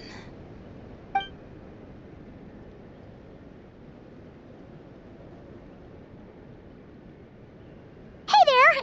Sorry to disturb you, but are you Miss Nicole? Varka, Knight of Boreas of the Knights of Favonius. Alice might have mentioned me before. Have we got the wrong person? Sorry. Well, this is awkward. When I shook my head, I meant, no, Alice hasn't mentioned you before. Huh? Where is this voice coming from? My apologies. For certain reasons, I am unable to speak. This is the only way I can communicate with you. It might take some getting used to, but I hope you can understand. Hey, it's fine. I'm more shocked by the fact that Alice never speaks about me. As for you two, we have crossed paths twice before, but it is nonetheless a pleasure to finally meet you. It's really you! Thanks for all your guidance in the past. You're quite welcome. This time, things are different. We have reached the unwritten pages of the story. You might say that we stand at the crossroads of fate. Now then, allow me to formally introduce myself. My name is... No, stop! Alice! I can't believe it! I had a whole speech prepared. I'd agonized over every... moments to ruin other people's plans. I'm so sorry about that. Alice took the liberty of devising some bespoke self-introduction magic for each member of the Hexenzirkel. But I could have sworn I deleted all of the triggering conditions for it. How did it bypass everything? Oh gosh, this is so embarrassing. This is a very different side of Nicole than what we're used to. Is she not used to face-to-face interactions? Don't worry about it. We've seen that introduction magic once already, so it wasn't too much of a shock. Please go on, Miss Nicole. We'd love to hear what you have to say, or, well, communicate. Huh? Are they talking to this lady? But... Will you all promise to forget that horrendously embarrassing introduction? Sorry? Embarrassing? When?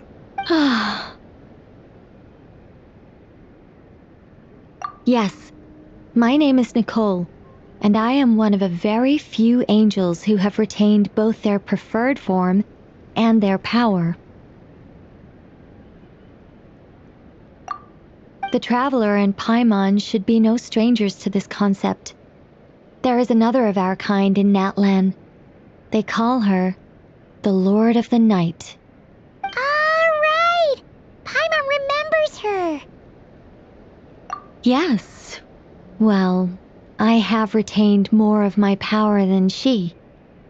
It's because I don't have a long-term duty to fulfill. To be more specific, no. We'll be here all day if I get into the specifics. Moving on.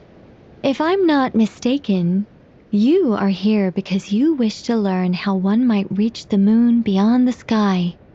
That's right. Is that something you can give us any guidance on? Yes, I do know a way. It began with the Hyperboreans, who lived after the War of Funerary Flame.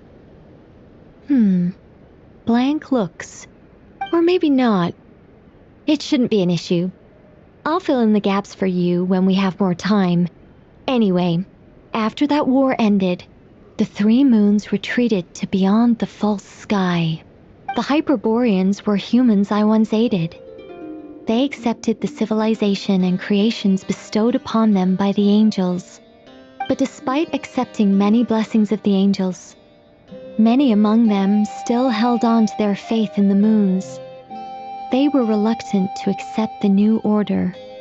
Even after the War of Funerary Flame, they sought to contact the moon goddesses beyond the sky and receive their guidance. But all three had passed away by that point.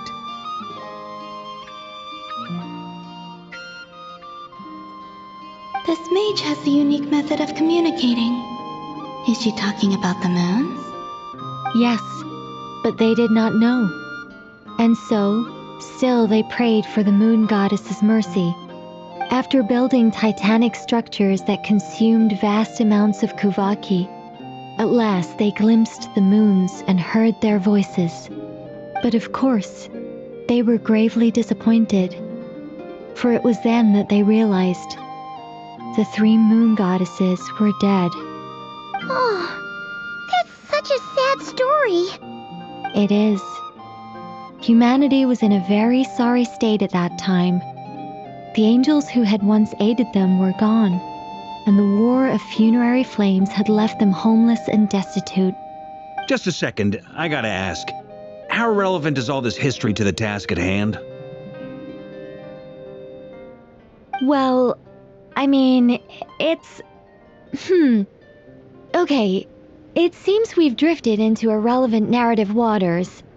It's been a while since I've had the chance to speak inside someone's head. As soon as I got started, I lost control and the words just flowed out like a waterfall. What I'm trying to say is...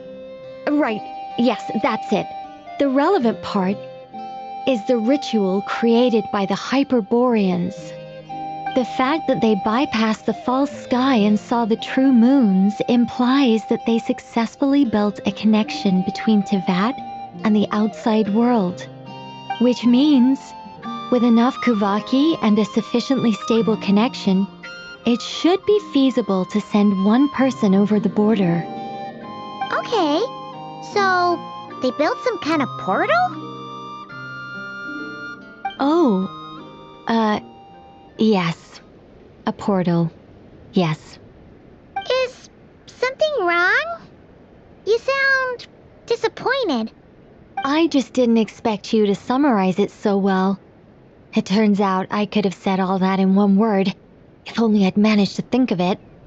No, please, it's fine. This is invaluable knowledge. I'll be sure to record and preserve everything in writing. Oh, really? Well, in that case, I suppose I could backtrack and add some more detail. I did gloss over a few things so far. Whoa, time out. Let's summarize what we've got first. The Hyperboreans were the last ones to use this method, right? So we somehow need to find whatever structure they built and make sure there's enough Kuvaki to power it up. Luckily, we have the moon marrow of both the eternal and iridescent moons, so we're all good for Kuvaki. Which means the key issue we need to focus on is finding the place. Am I right so far? Yes. Although I expect the structure is long gone by now. That said, what if we could take advantage of the phantoms to travel back to a time when it still existed? Well, travel back isn't quite accurate. It's more like we'd be creating a handshake between 2 points in space-time. We wouldn't even have to pick a time when it still existed. It could just be a time when it still appeared in phantom form via projection, or we could project our own phantoms, fold them together, and... You look lost. Was that too hard to follow? Yeah, things got a little, technical there. Paimon's brain is reaching capacity. All right. Let me think about how to put this more simply. Okay, got it. Over the next few days, I'll search for phantoms that we can use. Once I find one that meets the criteria, I'll let you know and we'll regroup. By completing certain rituals, specific individuals will be able to enter the phantom and make it to the Hyperborean structure. If everything checks out and it looks feasible, we'll just need to wait for Moon Prayer Night, and we can send the Moon Goddess back home. I'm really skimping on the detail here. Is this making any sense at all? I think so. For now, we'll just wait to hear from you. Yes. Basically, yes. Great. Counting on you. In the meantime, we'll focus on finding the Moon Goddess's name. My name? Are they looking for a way to stop me from disappearing? Excuse me, Miss... Go on, Miss Nicole. This conversation was a little all over the place. I didn't catch your name. I am Lauma, of the Frost Moon Scions. Ah, I did wonder. I noticed that you listened very intently when I spoke about Hyperborea and the moon's history. If you'd be interested, I'd love to visit you this evening and go through it again in greater detail. Also, if you were serious about making a record, it would be too risky to simply write down the raw details as is. I would suggest some tweaks. Maybe rewrite the stories as fairy tales or fables, perhaps even prayers. Anyway, we can cross that bridge when we come to it. So, see you later then? Oh, and no need to prepare anything. Just a cup of tea will do. See ya! She seems friendly. It's just... It's so nice to find someone who's actually willing to listen. I've been dying for a chance to finally go through all this systematically from start to finish. Now Paimon gets why Alice told us to mind our heads. Ha ha ha ha! What did I tell you? A lot of quirky people in Alice's orbit. Now then, the next order of business is, where do we start looking for the Moon Goddess's name? Maybe the rest of what Nicole has to say might give us some clues. Once I've heard her out, I'll summarize the salient points and share them with you all. I'm also inclined to review our other documents. Yes, our faith was first established by our Hyperborean ancestors, but many of the more factually accurate records are from after Kutar's birth. Sounds like we're gonna follow Calavina's journey through Devat, huh?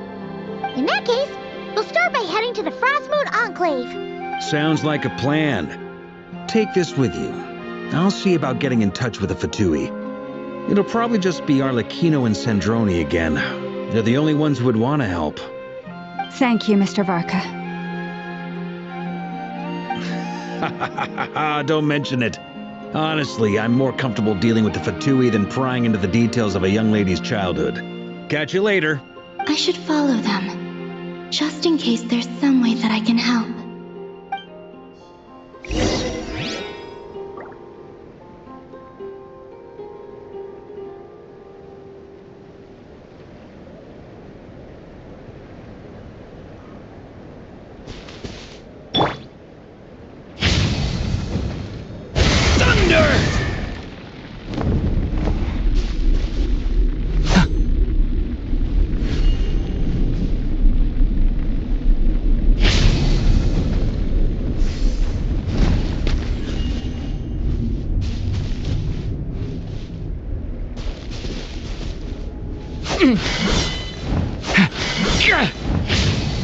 Stay back!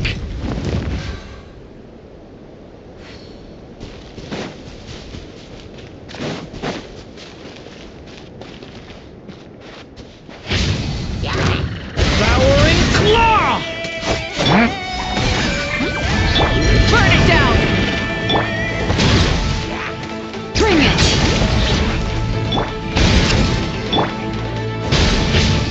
Watch out!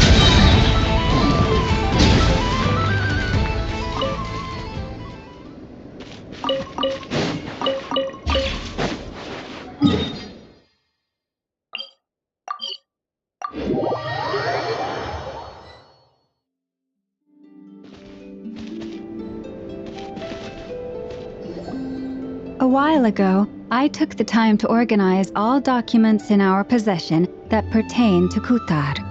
What you see here is the material I consider reliable. You're saying there's unreliable material too? Yes, most of the information we have was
Exerting but a fraction of her divine might, Kutar sheared a great mass from the snow-capped mountain and cast it into the sea, upon whose surface shone the mirror image of the moon. Thus was formed the island of Hisi. You're right. That doesn't even begin to pass the sniff test. The 3 moons are naught but lies through and through. Only one moon has ever shone for us, and Kutar is her name.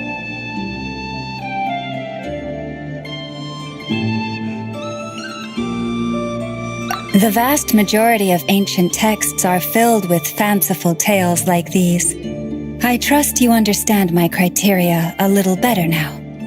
Kutar did not speak, merely gazing into the distance in silence. And where her gaze landed, this was her prophecy. Clearly, whoever wrote this text never even met Kutar. Otherwise, they'd know that her eyes are always closed. What about you, Traveler? What are you reading?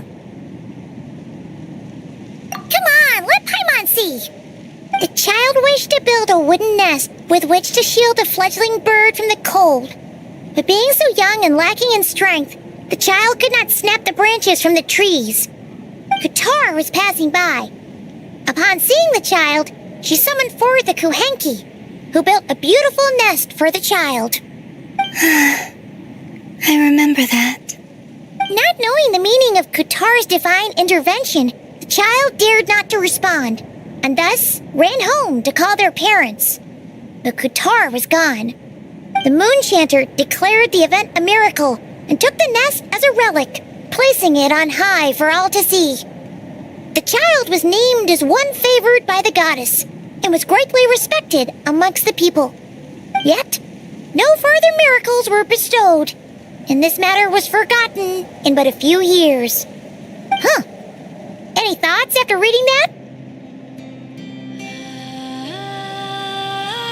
Yeah. Columbina probably just wanted to join the kid in making nests. Ah. I'd originally considered this a fabrication, because Kutar did not perform any similar actions in subsequent records. But now that I think about it, it does seem like something Columbina would do. It's just that... She didn't know how other people would interpret her actions. She was probably worried about making things difficult for people. So, she gradually stopped joining in. Yes. Oh, that's so sad.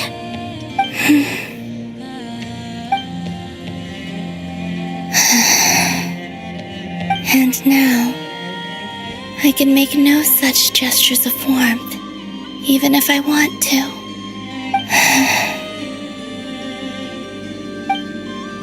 Still no name. That's a bit of a shame. But we did learn some interesting...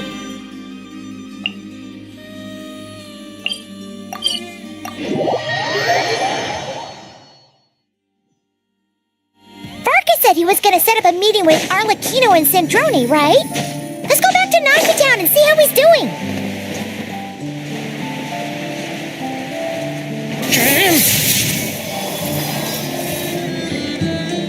Let's see. There's Varka. Oh, and it's Durin and Albedo, too. Yeah, this is pretty much the same place we bumped into each other last time. I convinced them to stick around a little longer. We were all waiting on people, so I figured having a little company would help pass the time. Ah, so you've been waiting for us?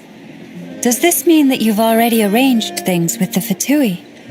Sure does. Now you're back, we can go meet up with them together. How'd your investigation at the Frost Moon Enclave go? Well, we didn't find out Columbina's true name. But apart from that, it went pretty well. Aha, just as well that I didn't tag along then. I'm sure our moon goddess wouldn't want every man and his dog knowing all about her private life. Still, desperate times, desperate measures, I guess. Someone had to do it. So, Varka was waiting on us, but what about you two? Are you waiting for Alice? Oh, no, we already met with her. We discussed that experiment I mentioned to you last time. Oh, and she also handed me this communication device.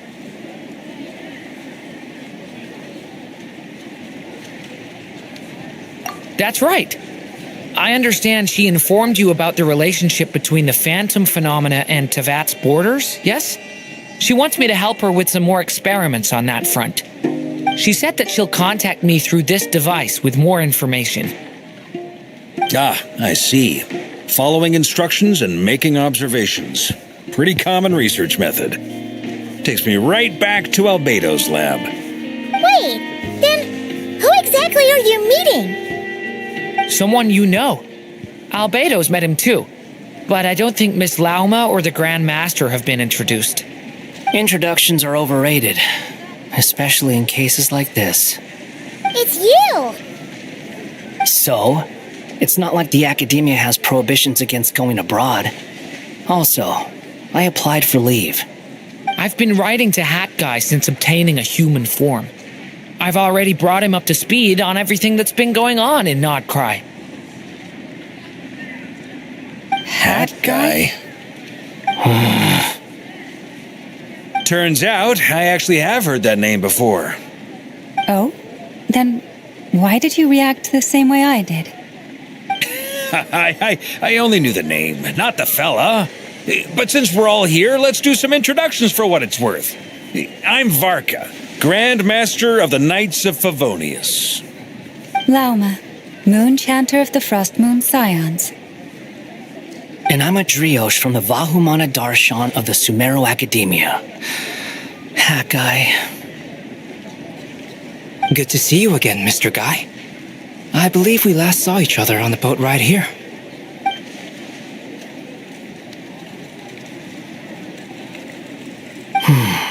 Mind you, the only reason I came here is because there's someone I want to look into. Who's that? The Doctor, also known as Dottore, second of the Fatui Harbingers.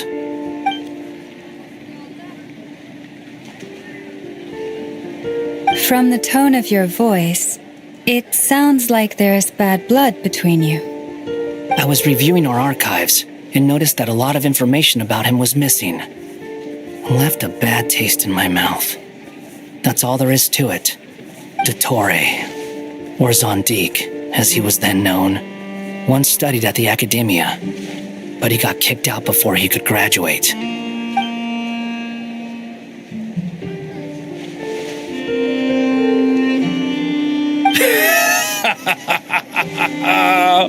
So the Harbinger's #2 man is a college dropout? How embarrassing for them. Last we heard, he was planning something. We actually heard that a few times before, even coming to Nodcry, but we haven't seen a trace of him since we got here. He only appears when something interests him. For all we know, he might have left already. But the fact he did something here at all is worth noting. It'll fill a couple extra lines in his file. Why does it sound less like a file you're writing and more like a criminal record? Anyway, we were just about to meet 2 of the other Harbingers. Want to come along? You might learn a thing or two about him there. Sure. Even though they're Harbingers, well, they're old acquaintances of ours, so, you know, when you talk to them, try to be... I got it. The Frost Moon Scion's relations with the Fatui remain tense. Forgive me if I do not attend. In that case, we'll continue assisting Miss Alice with her experiments. Good stuff. Everyone's having a fruitful time. All right, we better get going. I'll lead the way.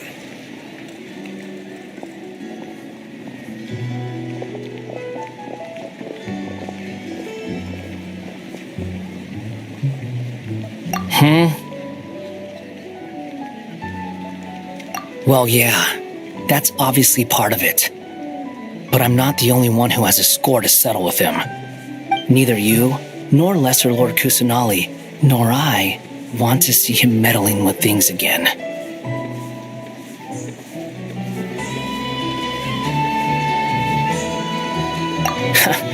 What's the hurry? Don't worry. Pigeons always know which way home is.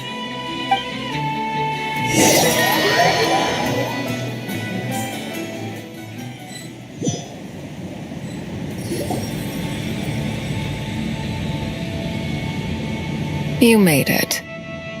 Who is this? A scholar from Sumeru. They call him Hat Guy. He's an old friend of the Travelers. Wait, this is the Academia representative you wrote about? He doesn't exactly look the part. I believe this will prove my identity. You'll notice it bears the seal of the Sanctuary of Surasthana. Well, what do you know? So it does. All right then. My mistake. It's fine. I expected as much. What? So as I mentioned in my letter, the Academia's got its eyes on Dottore. But this matter remains top secret. Apart from those assisting in the investigation, The fewer people who know, the better. If anyone asks, I'm here in Nodcry to pursue my personal academic interests. Gotta say, Barca, you did pretty well to keep all this under wraps for so long. Sounds like you got in touch with the academia about this way back. You flatter me. Where do I even start? Remember that time we fought Rerir at Star Sand Shoal? He sure let me have it then, didn't he?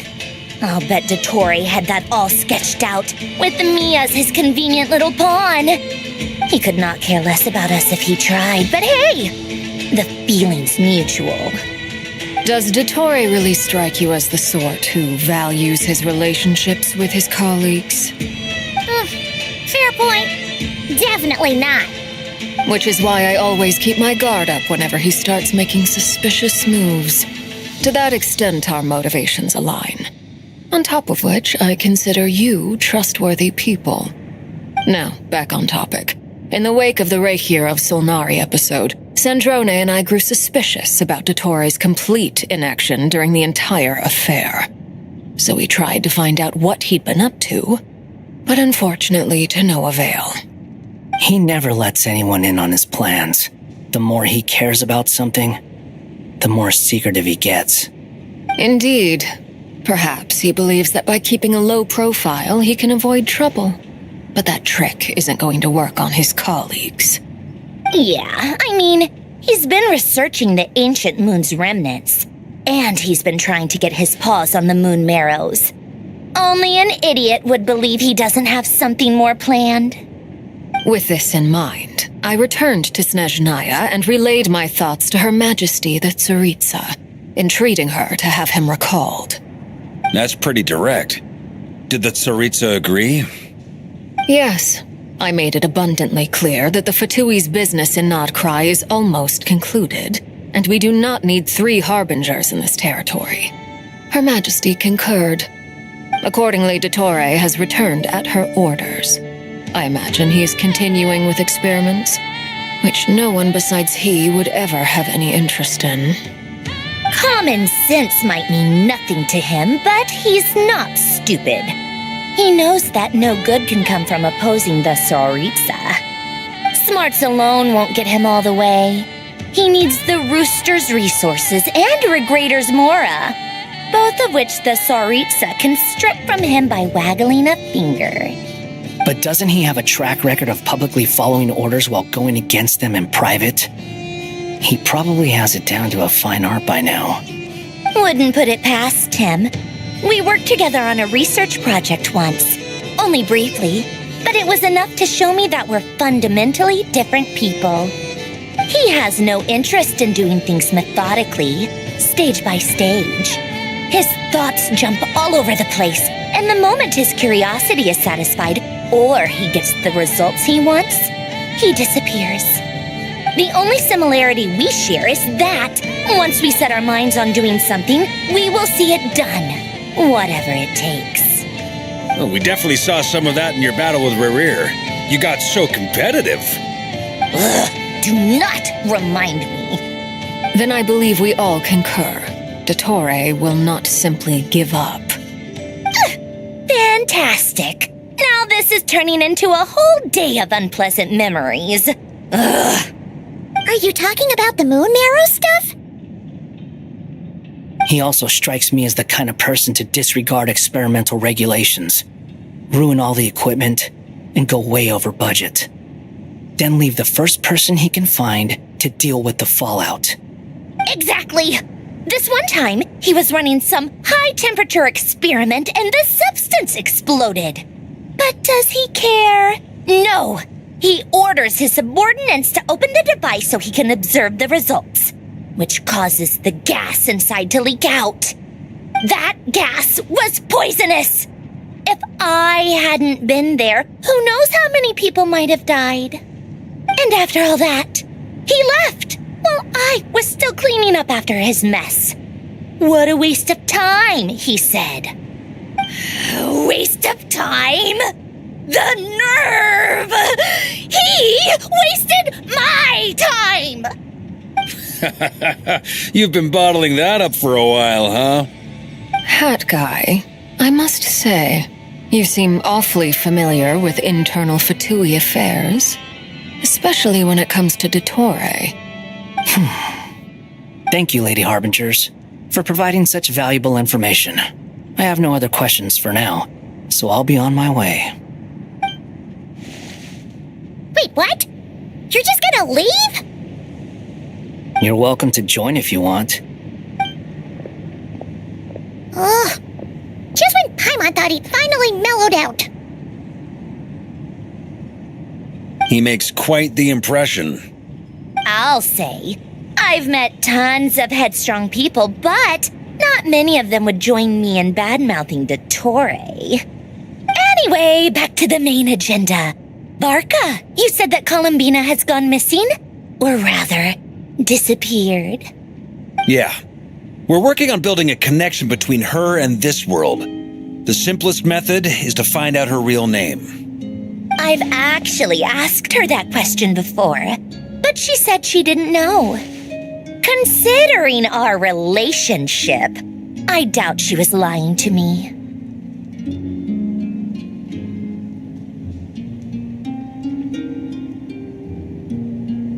As far as I recall, she was never dispatched by Her Majesty to claim a gnosis or anything like that. The Tsaritsa's plans had long contained a place specifically for her. I always thought that was weird. What could she do that the rest of us couldn't? Knowing what we do now, it's probably something related to Kavaki, right? More than likely. When she first arrived, Columbina would often go to Her Majesty and ask when she could start the task assigned to her. But Her Majesty always gave the same reply. The time has not yet come. So she spent her days in Snezhnaya doing basically nothing. The Tsaritsa has summoned a beautiful blind maiden to be a harbinger, giving her the third seat by virtue only of her enchanting voice. It was a dumb and stupid rumor, but the reality of the situation made it hard to refute. And what happened after that? I imagine she stopped caring. She no longer seemed to care why she had been recruited, and Her Majesty never gave her any missions, so she just continued to sing in the flower garden. For my part, I was busy. So busy, in fact, that watching someone be that idol had me fuming. But still, I got the sense that she had long been used to a life of other people claiming she was needed when she wasn't. I just felt that having a place to stay would cost me something eventually. And so I waited quietly for the day that I would have to pay the price. And on the other end of that spectrum, you had me. Someone once told me that I had the lousiest work and the toughest luck. That's a good way of putting it. I forget who said it, but those words have always stuck with me.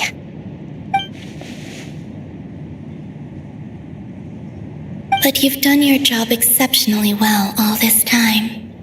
Because at heart, you are a conscientious person. What is it? Something come to mind?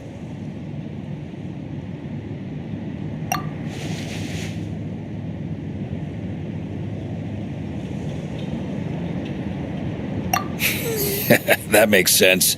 Nothing screams you are needed like your name shouted from across the town. Well, good luck with it. But if you ask me, Columbina is still the most shoutable name. I'm just so used to it now, after all the arguments we've had. I can't be bothered trying to remember another name for her. Nor I. Sandrone. Harlequino.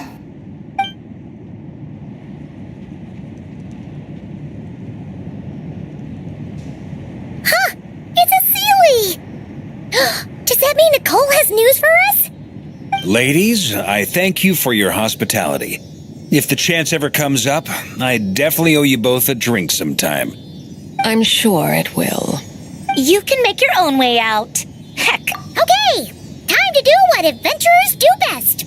Follow that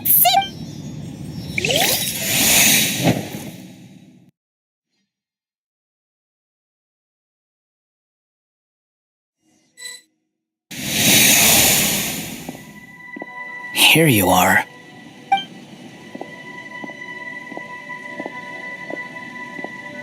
Oh, that guy. How come you're back so soon? Did things go all right with the Fatui? Fine. Dotori's been summoned home by the Tsaritsa. Couldn't get much more than that. How about you? Any progress with the investigation? Unfortunately not. We've tried everything. Different phantoms, different locations, different points in history.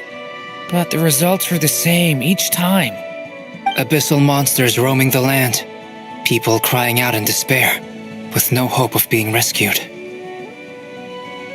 Every time I see it, I can't help but think, is this what it was like in Mondstadt when Dragonspine Durin attacked? And if I fail in the task I've been given, will I create yet another tragedy? That's just meaningless speculation. When we encountered similar phenomena previously, I tried to interfere with those illusions, using sounds and lights to guide them. However, we could not change their fates. At most, we were able to extend their existences. The events of the past are like fate that has been written into Irminsul. There isn't a living thing in Teyvat that can escape its past.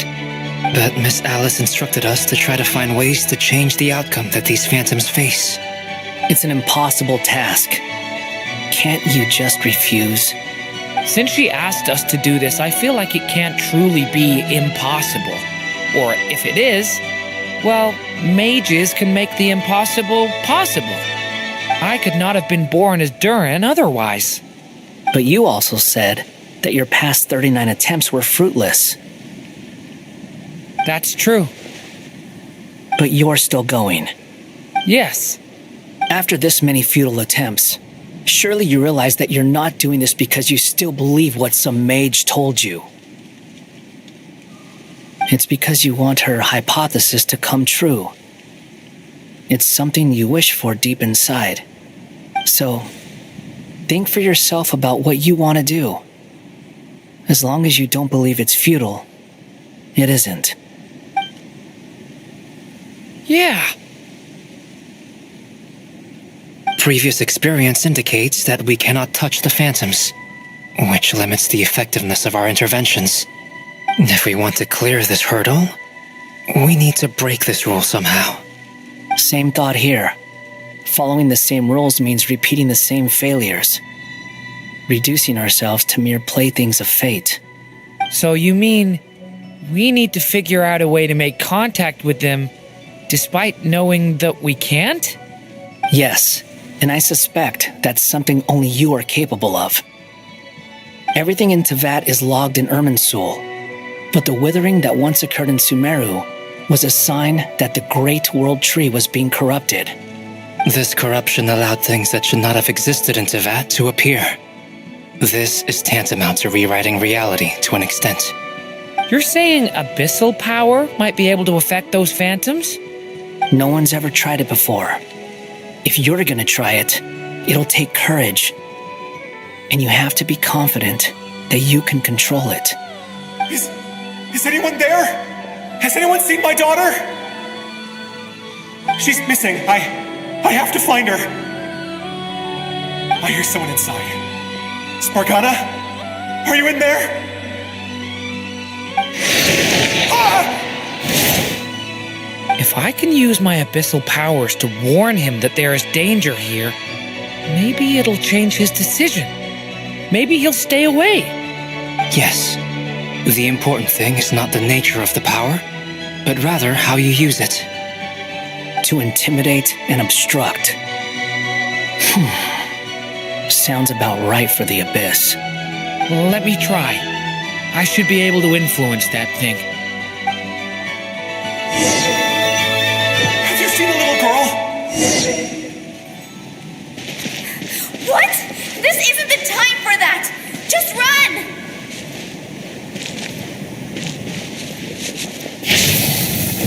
Stay back! I hear someone inside. Morgana? Are you in there?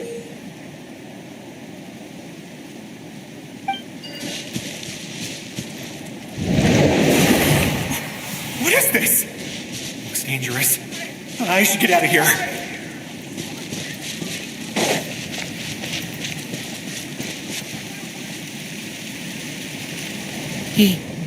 He really left. Ha! We did it! Don't celebrate too soon. Follow him. See what he does next.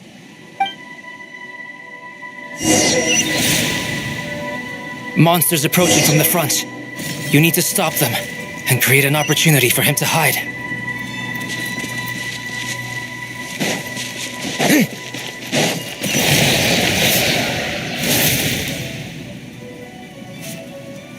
Help me!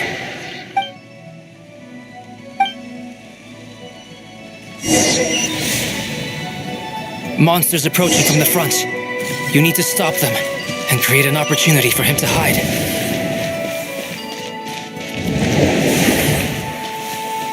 No! There's monsters ahead!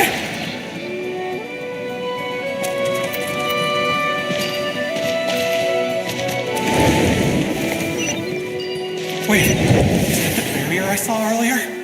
Why is it appearing now? It's as if someone's controlling it.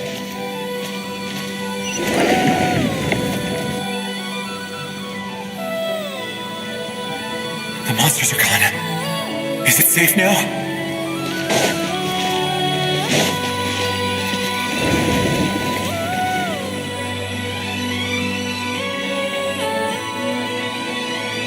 Oh, odd. Anyway, I guess I'll keep going. Quickly, let's keep up.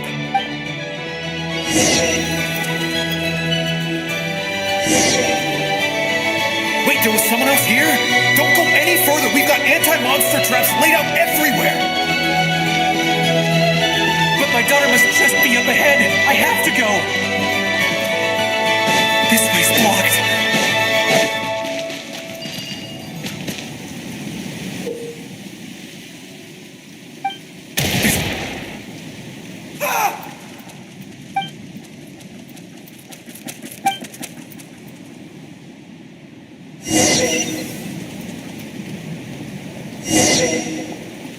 Wait, there was someone else here? Don't go any further. We've got anti-monster traps laid out everywhere. But my daughter must just be up ahead. I have to go. This way's blocked.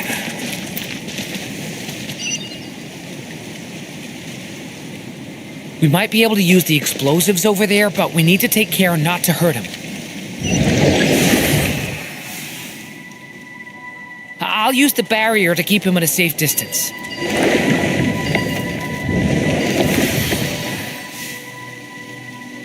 I'll use the barrier to keep him at a safe distance.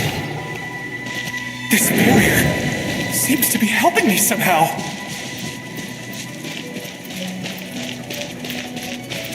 Hey, wake up! Oh, no good. Gotta keep moving ahead.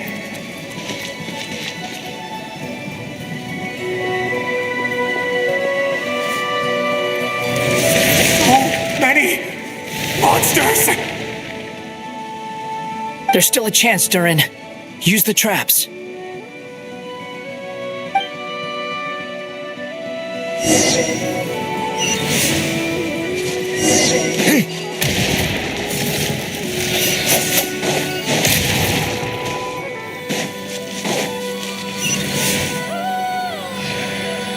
Help me!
Watch out!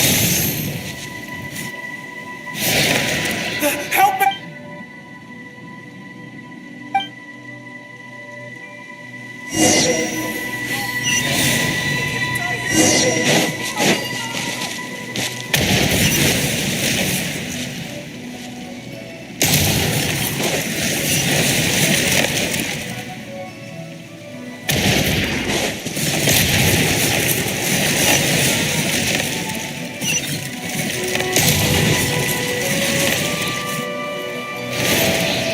Help me!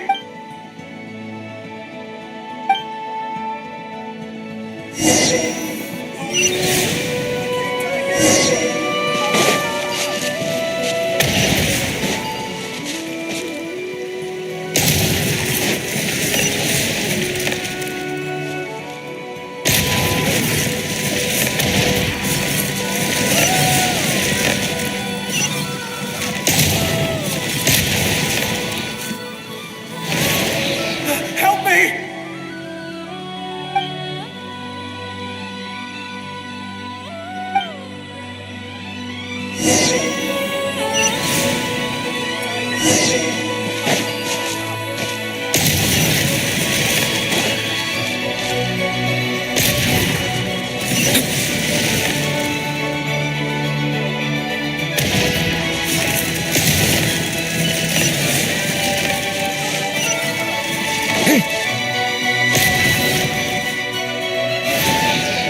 Help me!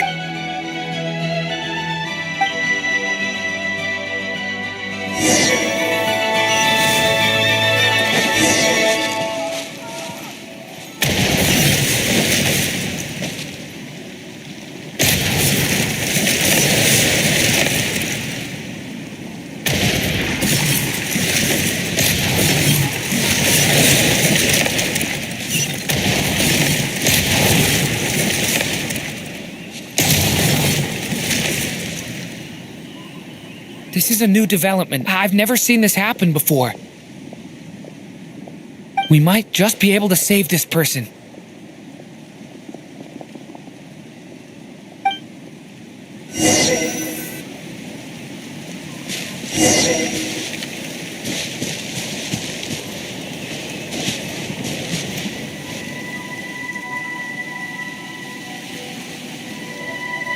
Hello there.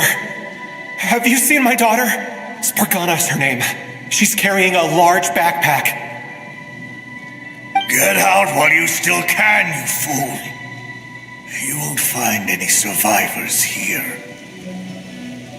But I can't just leave her here. She must be so scared right now. Sorry. Wish I could help, but I haven't seen her. You'll just have to keep looking. Okay, thank you.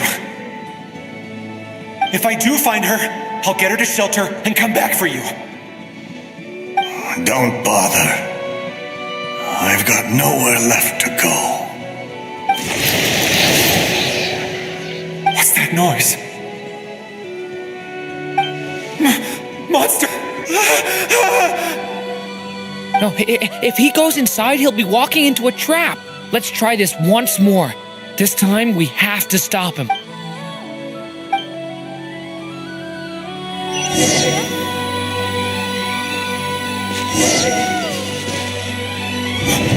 Why? How will I know where Spargana's gone like this?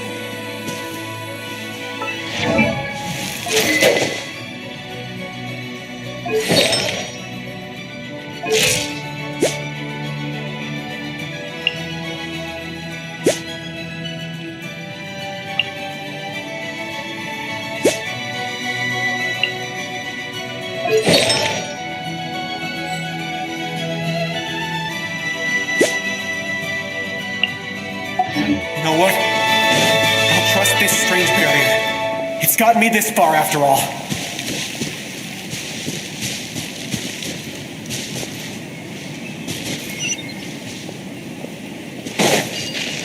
What? Morgana? Are you there?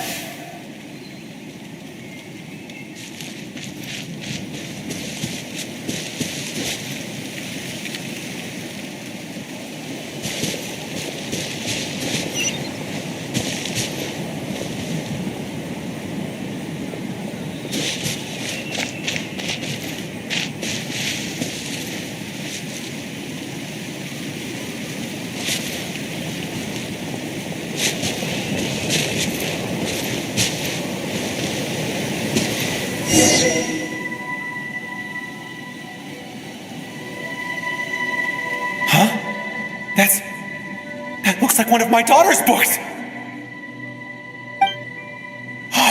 Thank you. Thank you! Yes, it's one of hers for sure. That's her name on it right there. She left her backpack here.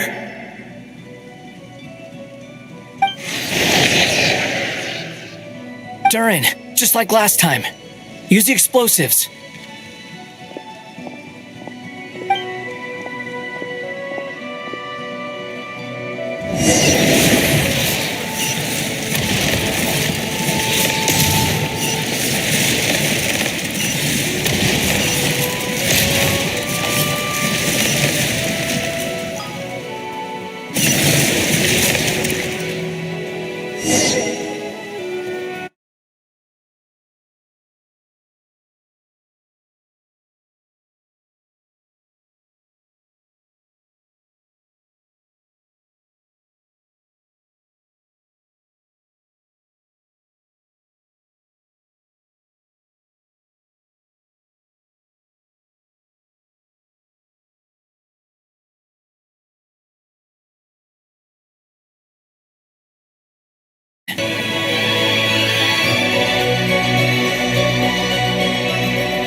It won't work.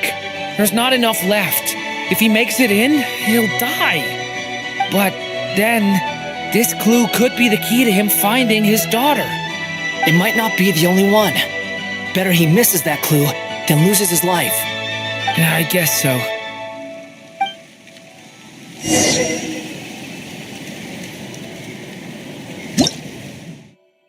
Stop him, Durin.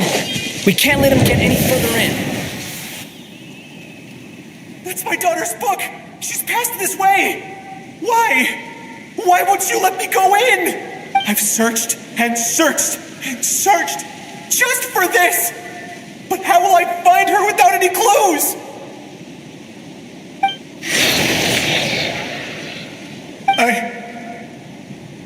I no longer have anywhere else to go.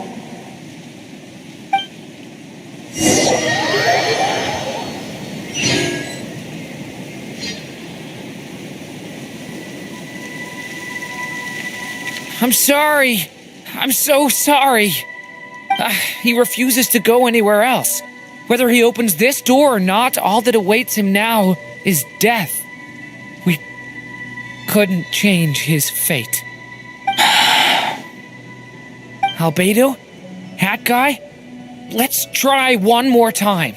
I don't know how we're gonna do this, but I don't want to give up either.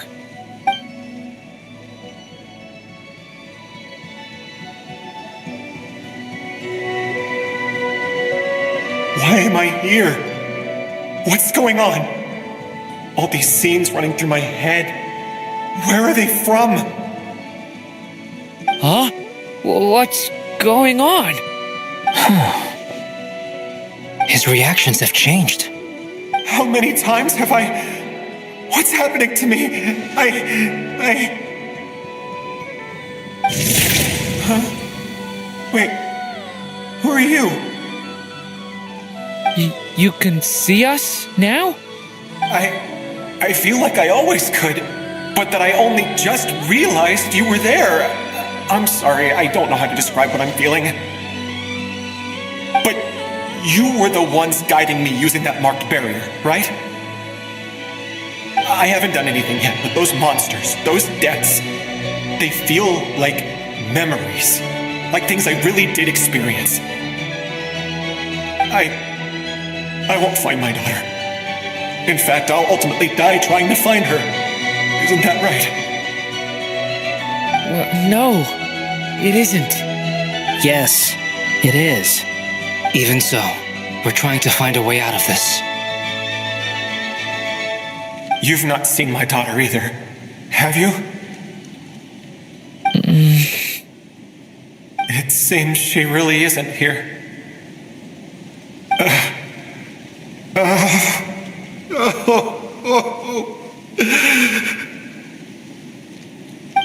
I'm sorry we couldn't help you.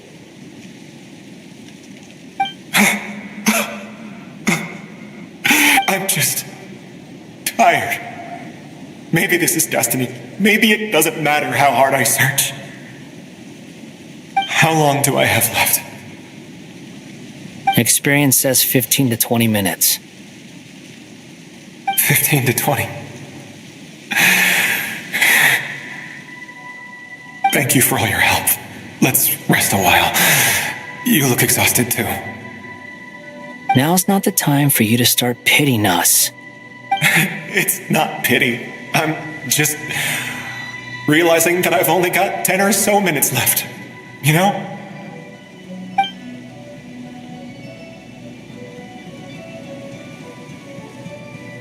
You say you're from Mondstadt, yes? A place with windmills, where people enjoy limitless freedom? And you're from Sumeru, where they've built an academy into a giant tree? Yes. It seems you've never heard of either place. Those names are unknown to me, I'm afraid, yes. Have you heard of Hyperborea? I have, but I heard that it was destroyed in the distant past. I see. That was where my ancestors once lived. What about Delphi Pytho? Was it later rebuilt? I've never heard that name. Then what about Sal Vindaknir? I have seen that name on stone tablets on Dragonspine. But I'm afraid the only things left of that place are its ruins. I see. Sure enough, there was no way to turn this around, huh? I'm sorry. I was the one who asked to chat, but it seems like we're too many ages apart. There's barely any common ground to start from. It's all right. We did hear something new, at least. From how you speak of your lives, things must be going all right for you, I guess. They are. Mondstadt is a place of freedom and happiness. There's a lot of good people in the church and the Knights of Favonius, and even outsiders find that it's an easy place to feel at home. We have festivals a few times a year. Everyone gets together to drink, sing, and be merry. Sumeru is a lot more uptight. Not really the kind of place where you can relax. It's a nation fraught with problems wherever you look. But if all you want in life is to seek knowledge, I guess it's pretty much paradise. That's wonderful. In other words, after this all-devouring black tide passed, humanity did not merely avoid extinction, but rose to build prosperous civilizations anew. I mean, I can see you all right now. That must mean the future isn't a total mess, right? That's true. Well, time's almost up. Let's part ways, I think. Might be best if you don't waste too much time on me. The chances are slim, I know, but I'd like to spend these last few minutes looking for Spargana. If things work out, I'd love to tell her about what I've heard. May we meet again. Well, or not, most probably. In that case, may your wishes come true.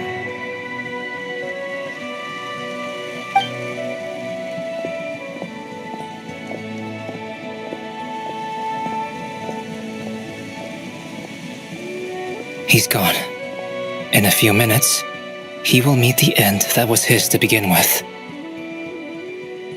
The ending of this tale did not change, but I believe that we've just made the most progress we have yet. May your wishes come true. If only it were so simple. Hat guy, could I ask you a question? You've never talked about your past. It seems complicated, and it weighs heavily on you, too. Would you be willing to tell me about it? I mean, sometimes it's better to get things out in the open. Take that guy we tried to help, for instance. At least he said goodbye with a smile, right? I know about Albedo's past. Our experiences are very similar, and he created me. As for you, you're my first friend, and you've witnessed every step I've taken.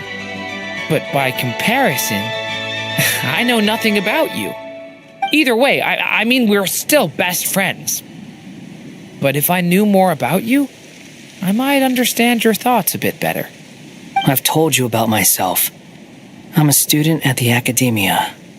And what did you do before that? Prepared for the entrance exam. All right. If you really don't want to talk about it, I won't press you any further. Prepared for the entrance exam? I was a puppet built from the branches of a white tree, using technology left behind by the Conrian schools of mechanical engineering.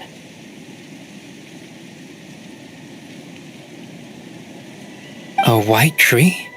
You mean an Irminsul tree? Yes, a branch of Irminsul that was once connected to the main tree. So you had a human creator too? Yeah, but my creator abandoned me after deciding that I was a failure.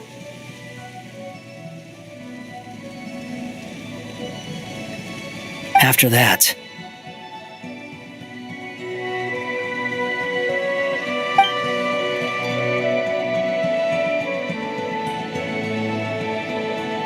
Durin, resisting the influence of the abyss, suppressing the urge to destroy, trying to do the right thing.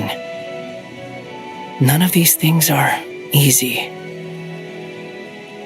But no matter how hard they are, trying to rewrite past wrongs is far harder.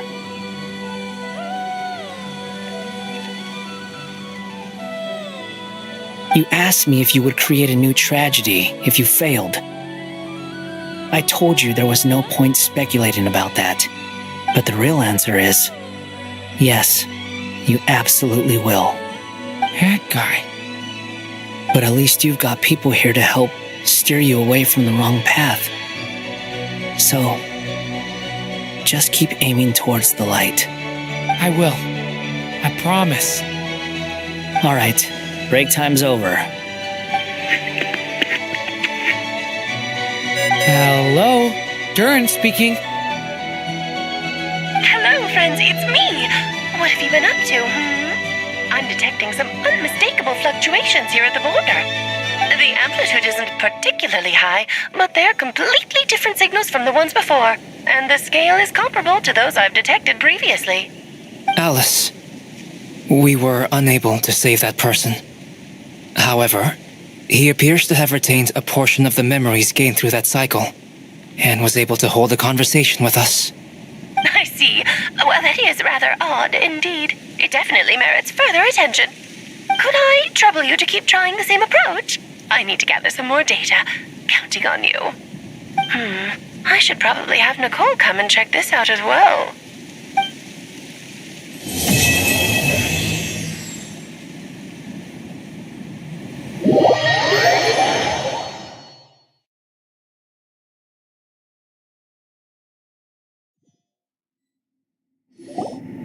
There you are.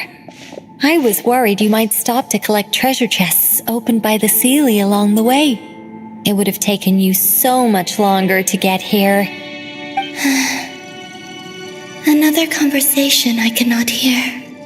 I am delighted to see that you understand what takes priority, and that your adventurer's instinct has not swayed your resolve. Really, I must applaud you for it. You should know. Paimon's head. Okay, I'll try and keep it short. My senses are telling me that this is where we shall find the entrance to the ruins.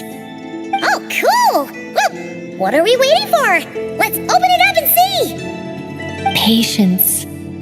This was a sanctuary of great importance to the Hyperboreans. A special process is required to open the gate. Oh! Like the place that housed the Eternal Moon's Marrow?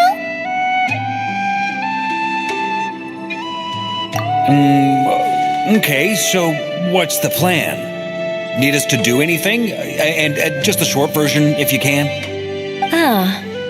All right then. I was planning to start with some background on the invention of these techniques. Are you sure you don't want to hear it? It's quite informative. Remember what you were saying about priorities?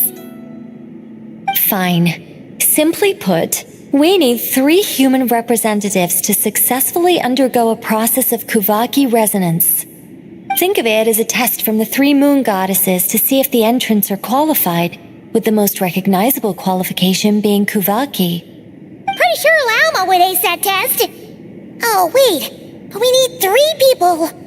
I also have no doubt that the Moon Chanter would be qualified, but we would need 2 other people with the same constitution. Therefore, the most feasible method is not so much to follow the rules, but to figure out how the test functions and find a workaround. I've done some research, and it turns out the mechanism is rather crude.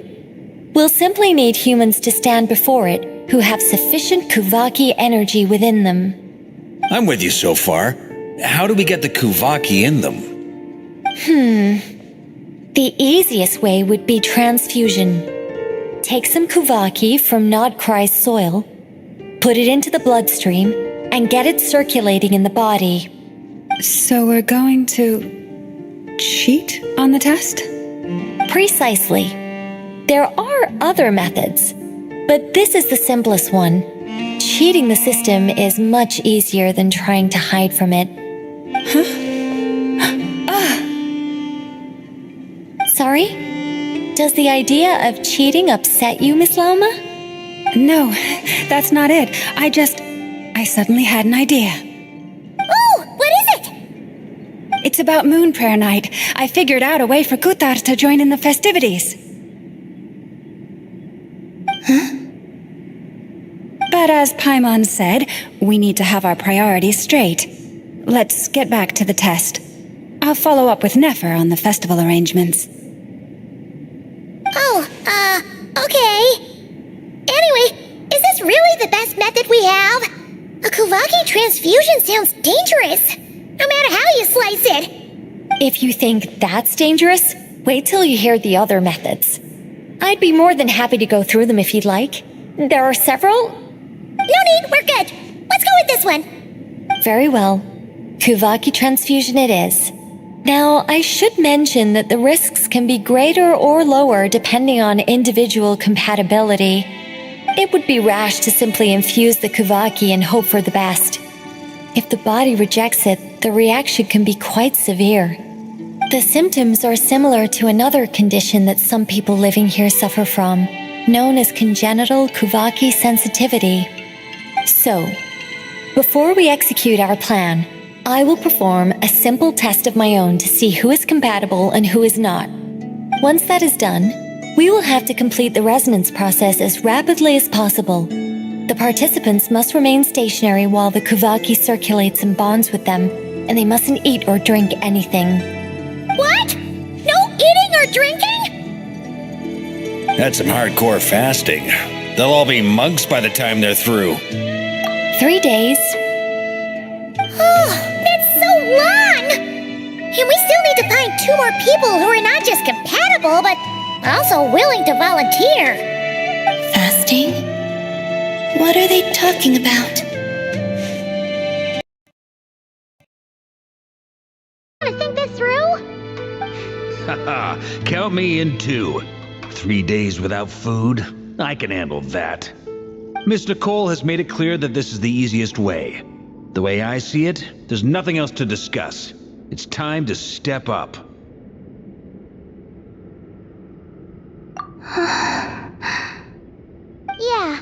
you're right. In that case, Paimon volunteers to be Captain of Logistics. She'll keep the fires lit and grab some spare clothes to keep you comfortable. Then we'll start with you first, Traveler. Please step forward.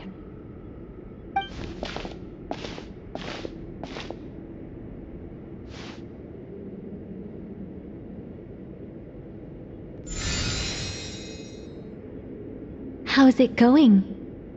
Do you feel anything? How about now?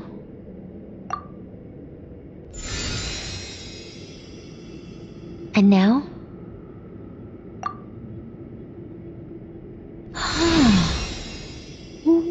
What about now? You guys, it's not a competition, you know. All right, I'm officially impressed. Even as a descender, you can withstand far more than I imagined. It's like I summoned a giant stone titan to arm wrestle you, and your arm hasn't even moved an inch. In my last attempt, I infused 5 times the amount of Kuvaki required. Yes, safe to say, compatibility won't be an issue for you. You're eligible to join. You're next, Mr. Varka. Sure, here goes. All right, I'll start where we left off. 5 times the required Kuvaki dose. Whoa, whoa, whoa, hey, wait a minute. How's it going? No, not great. I kind of want to puke. Feels like I've been drinking too much. A few bottles of wine, then a big stein of Dark Horse, with some hard liquor from Liyue mixed in. You think this is funny? I just lost to a young lady in an arm wrestling contest. I'm never gonna live that down. My apologies. I'll lower the concentration and try again. Oh. How's it going now? I'm not as dizzy as last time, but I can still feel it pulsing around. In that case, you wouldn't be an ideal choice, Mr. Varka. Let's try someone else. Okay, let's go ask some of our other friends then.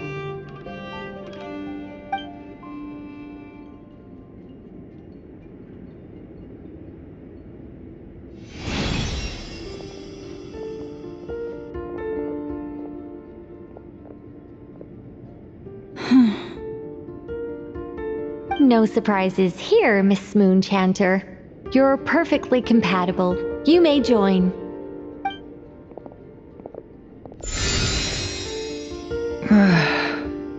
I'm getting a slight headache. Shame. You were so close. Whoa, I'm itching all over. Allergic reaction. We can't have that. Huh? Well, are you gonna start a what?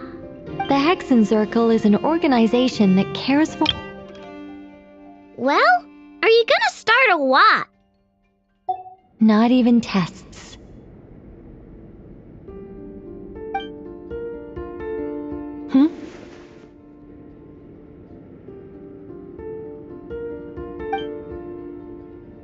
Is something the matter? The candidates have to be human. I guess that rules me out too. Huh. Everyone except the Moonchanter got beaten. Guess I don't need to feel so bad after all. I mean, looks like this isn't gonna be as easy as we thought. Perhaps I could ask for volunteers among the Frost Moon Scions. I'll see about talking to some trusted Lightkeeper colleagues. Itlua springs to mind. In fact, I think we had some former Frost Moon Scions join our ranks recently. Can you give me the scientific explanation for how the test works? I can probably make some kind of test bot. Then we can just zip through Nasha Town, going up to people and pressing a button to check their status. Wouldn't that be way easier? No. Wow! No elaboration for once.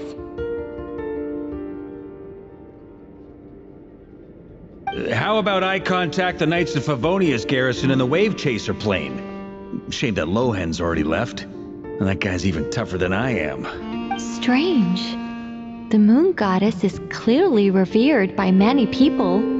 So why is she on the brink of disappearing? She mentioned that the world has rejected her from the very beginning. And when we fought the Raikir of Salnari, it seemed like she exhausted her power for our sake. Also, I'm not sure revered is the right word for how people feel about her. Gratitude, certainly. For my part, anyway. It's basic reciprocity. She helped us, so she deserves our help in return. Yeah, even though she looked like she didn't care, she still saved a ton of people, including me. A review of the relevant data leads me to conclude that Miss Columbina is a good person. Yep, you bet! They really think so? I'm super surprised that Columbina isn't her actual name, though. I think it really suits her. It's light and graceful and... yeah, just a really pretty name. I know, right? Unfortunately, that's not our decision to make. Columbina. That was the code name the Fatui gave me. But it also came up in the song I heard when I was born. But is that really all there is to it? What do I truly think of my own name? Is there anyone left who will still call me by that name?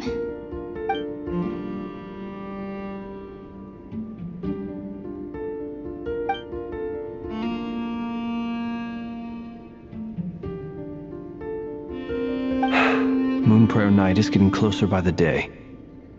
We're running out of time. We need to look for other candidates.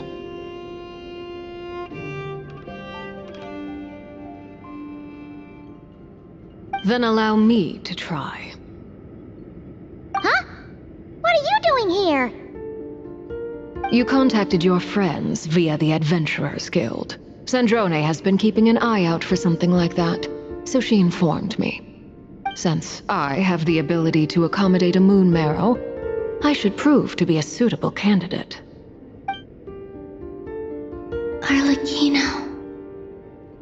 When can we begin? I see. We can begin right away.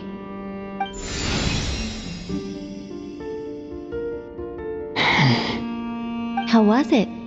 Did you feel any discomfort? Not at all. Then it seems we shan't need to look for additional candidates after all. Great! Cool. Alright, like Paimon said, the rest of us can take turns making sure the three of them stay warm and comfy. Then, my job is to take care of the caretakers. I will ensure everyone receives food and accommodation. I'm ready as well.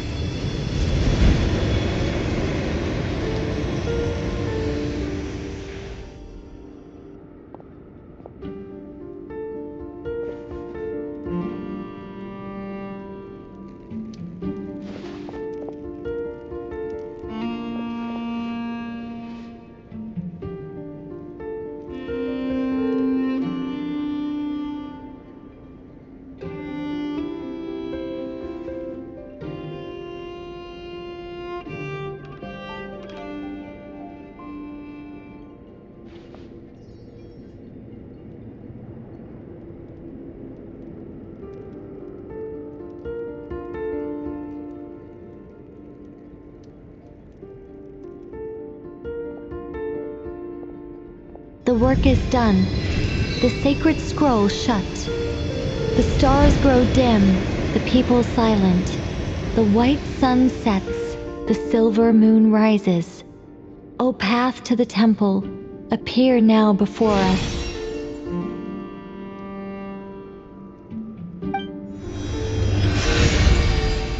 Wow! It really opened! So that's what all this is about. They've been Come, let us enter. It might be best to eat something first. Take care to chew properly and swallow slowly. It will give your body time to readjust to the digestion process. They will head in soon. They will need to enter this gate.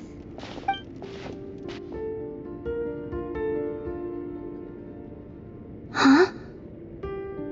I cannot pass through. Is it because I have no physical body? It has been 3 days. My strength has all but completely faded. Can I really hold on until Moon Prayer Night?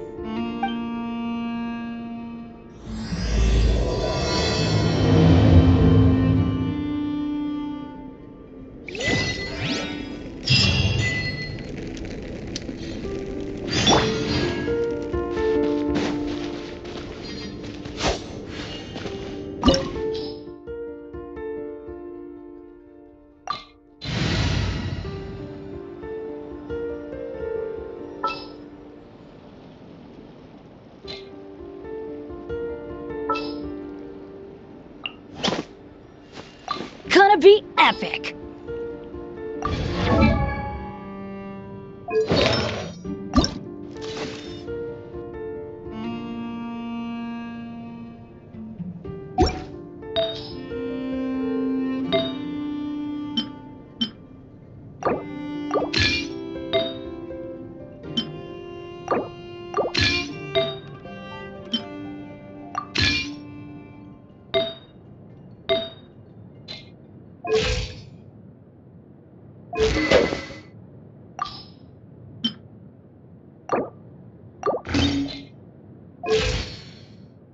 Oh, ow! Where did that come from?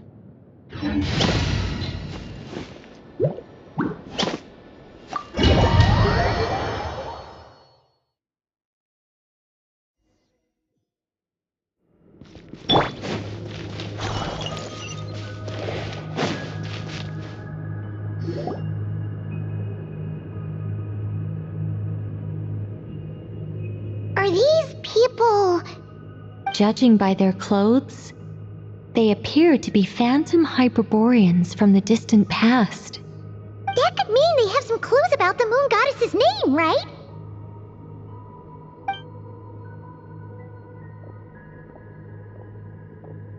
Hey there! Could you tell us what the moon goddess's name is? Sorry. That's probably a weird question, huh?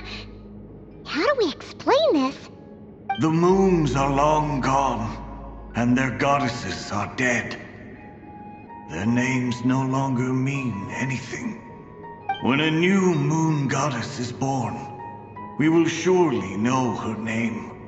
We have used every last resource at our disposal. All that remains is to wait, patiently and quietly.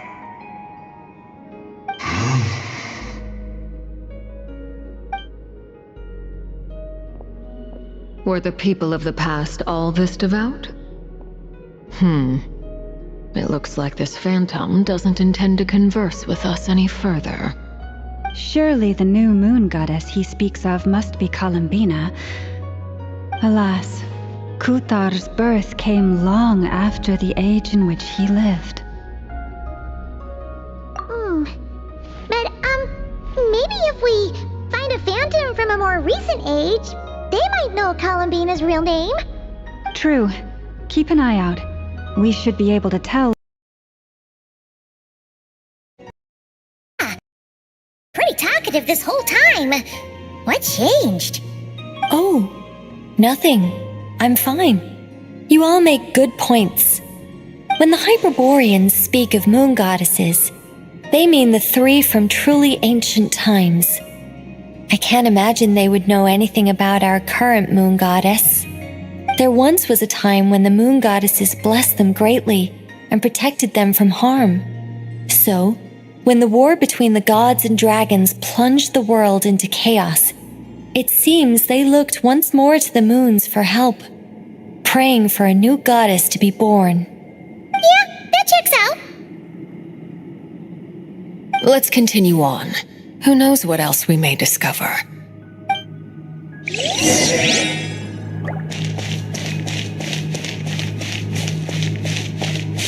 Light it up! There's a door blocking this path! Not a problem. Try this.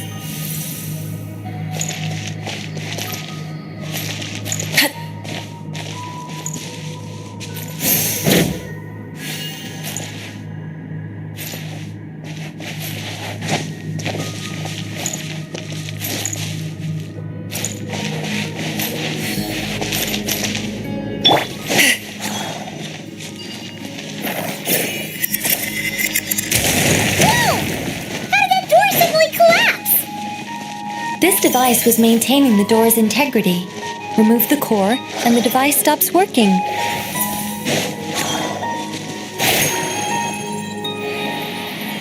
Is this our destination? Impressive. More precisely, this is a device that will help us reach our destination. Let's go. We still have a long distance to cover.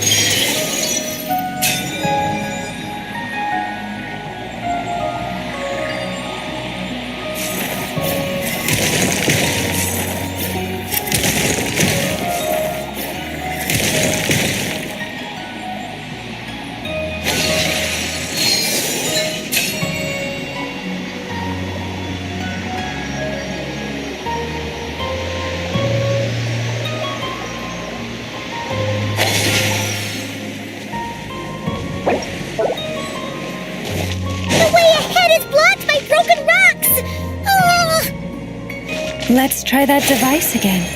Remember the door from earlier?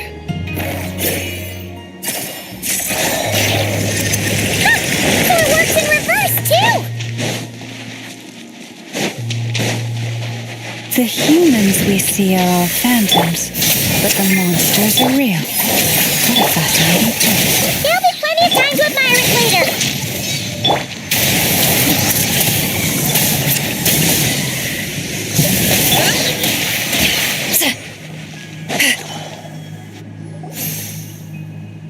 Ooh, there's a whole bunch of artwork in here. Seems pretty old. Nicole, this is probably your area of expertise. What do all these paintings mean? Let me see. To understand these murals requires some knowledge of the history surrounding the War of Funerary Flame. I shared a little of this with Lauma before. Yes, I think I follow. The dispute between the Moon Sisters, the transformation by Nibelung.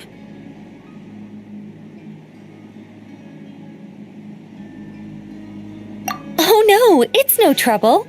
I'd be delighted to share the tale again. Alright then.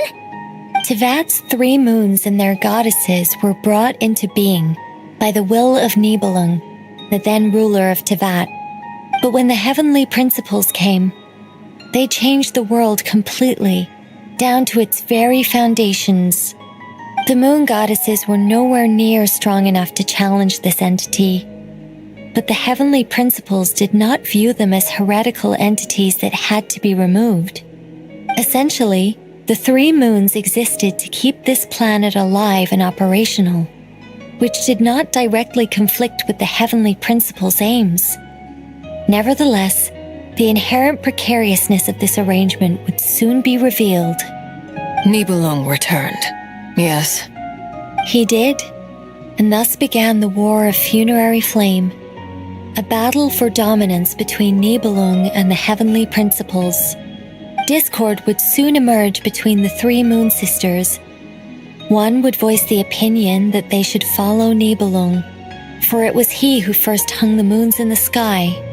Another would argue that taking sides in the conflict would only bring the world closer to ruin. There was no telling where it would lead, especially since their creator had returned, bearing the perilous power of the abyss. Nibelung would eventually discover their disloyalty. He had all three imprisoned before transforming the moons into weapons with which to fight against the heavenly principles. What? Weapons? Yes. The very moons that had once defended the planet became instruments of death and destruction, striking terror into the hearts of all living things.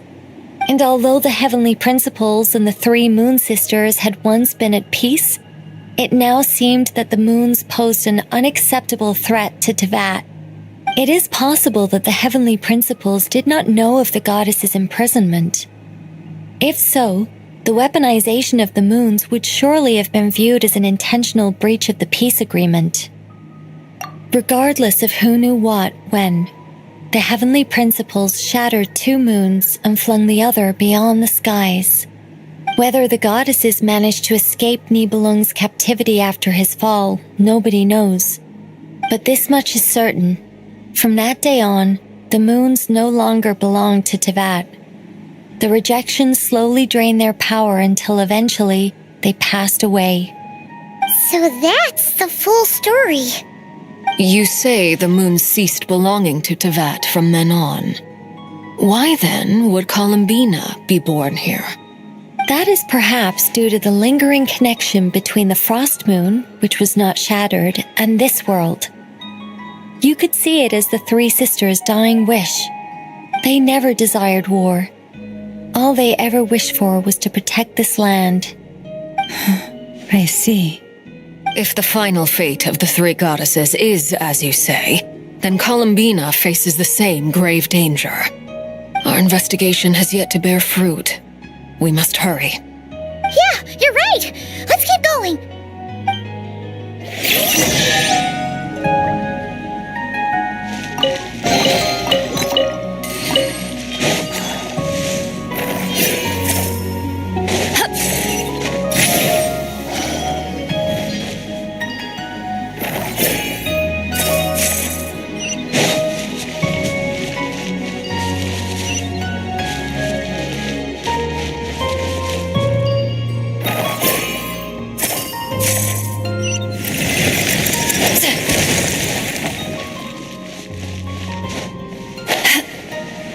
Watch out!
We're finally here! Guessing we'll need to activate this thing? Indeed. I was a little worried about that at first, but as we got closer, I sensed that the Kuvaki within it flows unimpeded. It should be functioning normally. The only issue is how to activate it. It's looking a little worse for wear. What about the cores from some of the other devices we've seen? Can we repair it using those? In all likelihood, yes. I imagine that would have been the Hyperborean's backup plan. Let's look for some cores.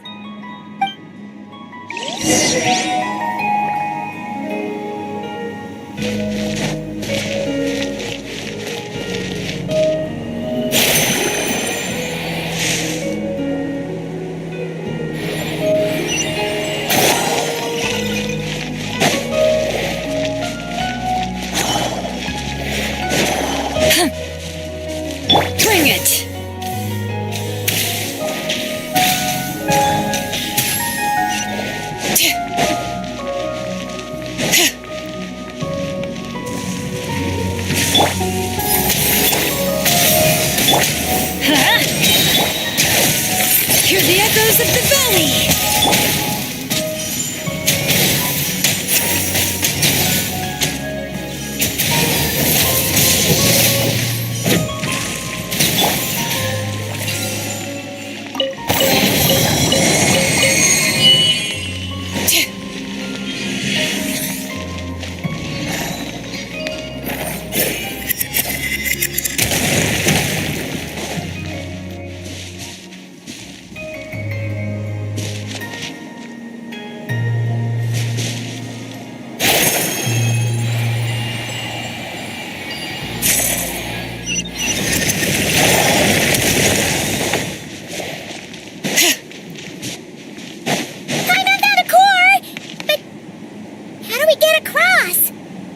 Walk up, then jump down.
The device is up and running.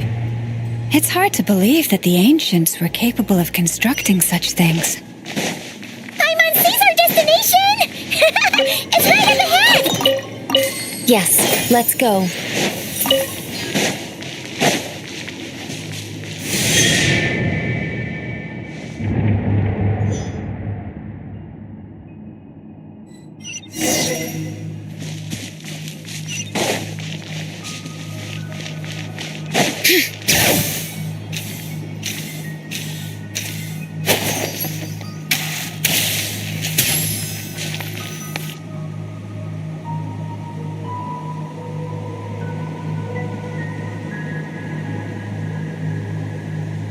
This is where the people of Hyperborea communicated with the moons.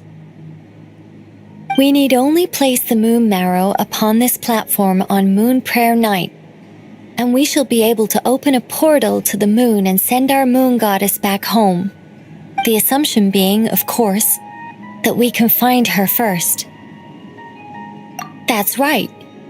You want to know if it's safe there, don't you? And yet, she has no choice but to return. You know this. That's not the only issue here. This is the end of the line, right? We've explored everything we can, and despite looking at historical artwork and talking to people from Hyperborean times, we're still no closer to learning Columbina's name.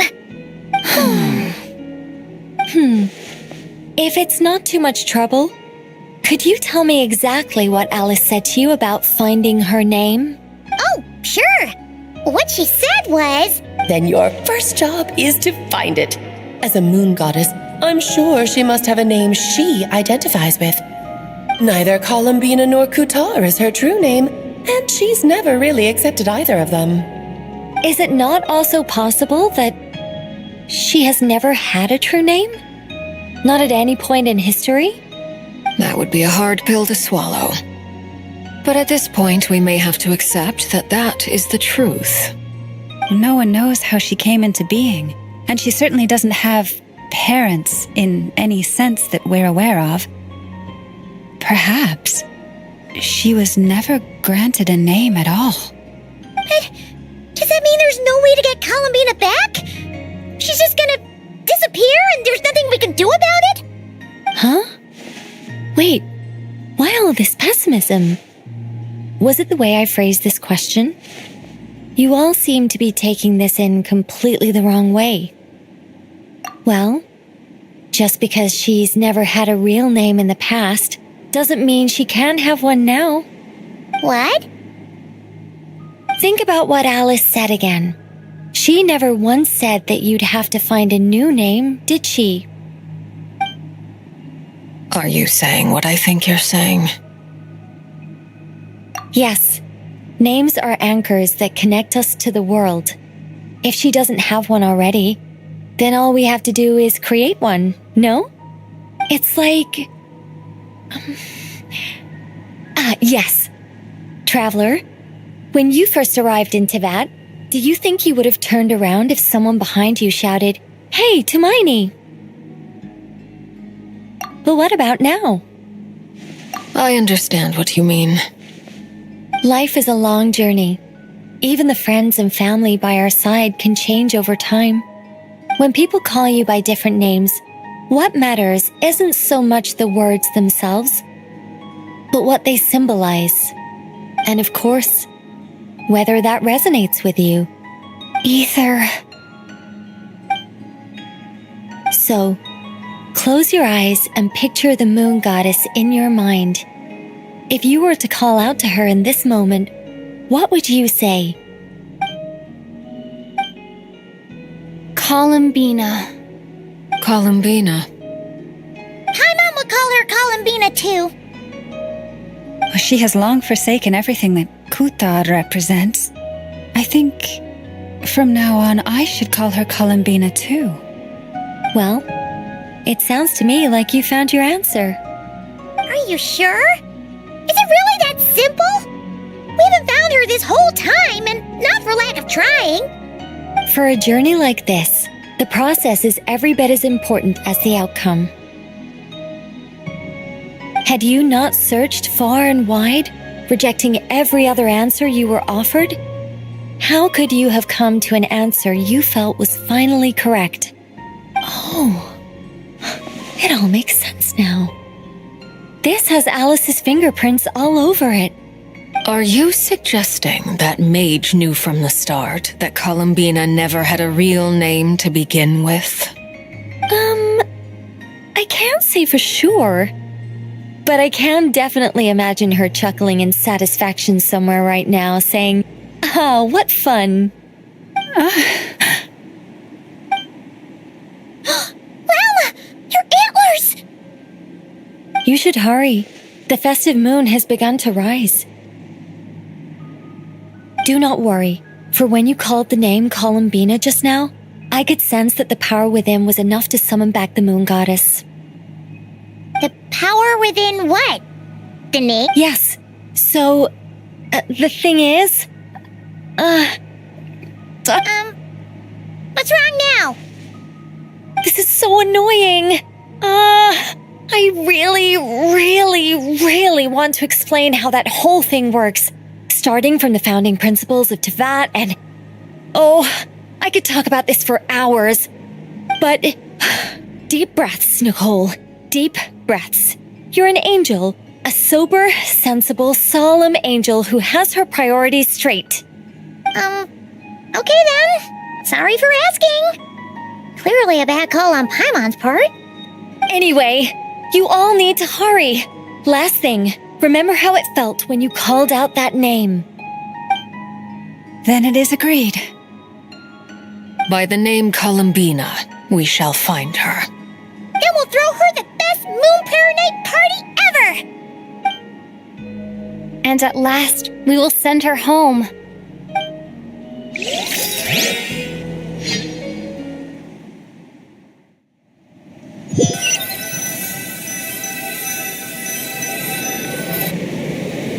I can barely move anymore. My consciousness is fading away. Have they come back out? I'd love to see them one more time.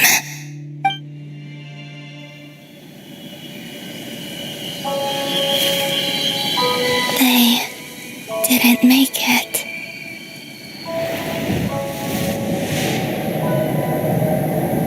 Could you tell me your name? My name is... Columbina!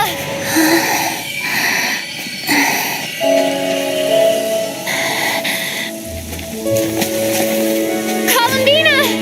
Are you here? Columbina! That's the name you gave when we first met. And it's what I've called you ever since.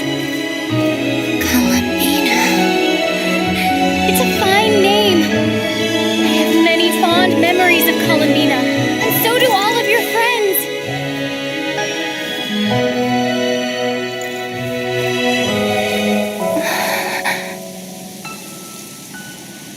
If you like this name,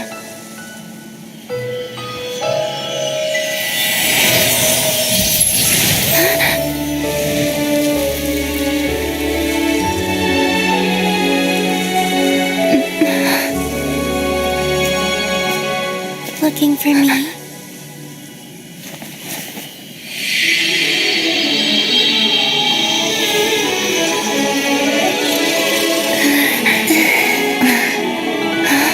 I like it. You can carry on using it. My name is Columbina Hyposelenia.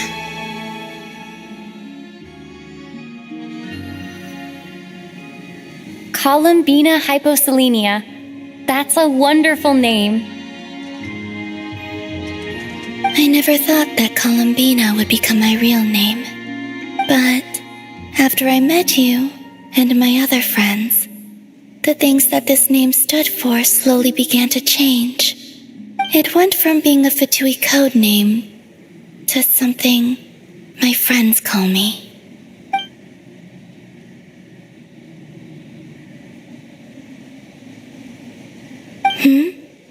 What is it? Why aren't you saying anything? I'm just so happy for you. Thank you. So, where's everyone else? We can go and meet them very soon. Everyone went to different places to try calling your name. Great. I'd like to thank them as well. Everyone's done so much for me. Searching for my name, entering those ancient ruins. Huh? Wait, so you were... Yes, I was there.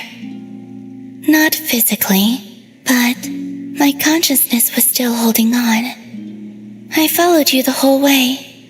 Starting from when? You turned around and called out my name while you were in Nasha Town. Do you remember?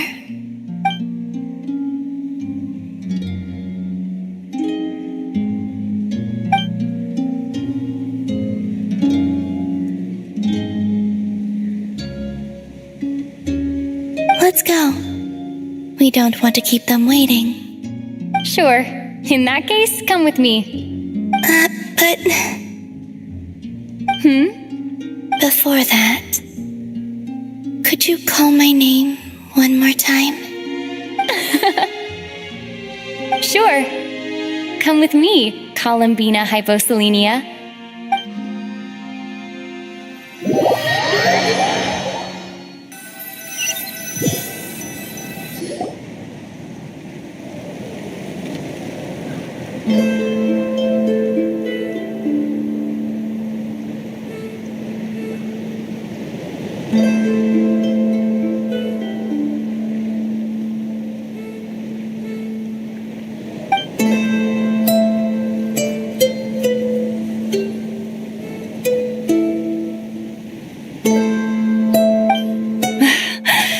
Columbina! Oh, this truly is wonderful. Llama, I can't breathe. Ha-ha! Just in time for Moon Prayer Night! It's good to have you back, Miss Columbina. Yeah, we were worried sick. Thank you, my friends. With your help, I now have a name that belongs to me. Columbina hyposelenia. Where's the second half from? You added it yourself? That's right. It means... born beneath the moon. Yes. And by extension, it can also mean born beneath this world. A fine name. Now, as much as it pains me to interrupt this beautiful reunion, I feel obliged to remind you that the Moon Prayer Night celebrations in Nasha Town have already begun. Don't you want to enjoy the festivities? There's so much to see and do. And some of the ambient lighting and entertainments were sponsored by the kind souls in the Hexen Circle. Nicole? Why have you turned into Dodoko? So you're Miss Nicole. Thank you for helping us, and for helping me find my name. It's nice to finally hear your voice. You're quite welcome. Guiding lost people to hidden treasure is what we Seelie do. And if you ask me, spiritual treasures are far more precious than material ones. Chests are all well and good, but this was what it's all about. So satisfying. Anyway, I had to go help Alice. It seems like she ran into some trouble. That's why I couldn't be here in person. But don't worry, we're with you in spirit. We'll be celebrating right along with you. Keep an eye out for the Hexen Circle's festive stalls in Nasha Town. I think you'll like what we came up with. Alice said she even managed to rope B in this time. The Frost Moon Scions have also prepared various attractions. I believe Aino and Effa and their crew are setting things up as we speak. On that note, Nefer, about that request I made. It's all in hand. Yehoda is on site to ensure that everything goes off without a hitch. Wonderful. In that case, Traveler? Huh? Come on, Columbina. It's time to celebrate the best Moon Prayer Night ever.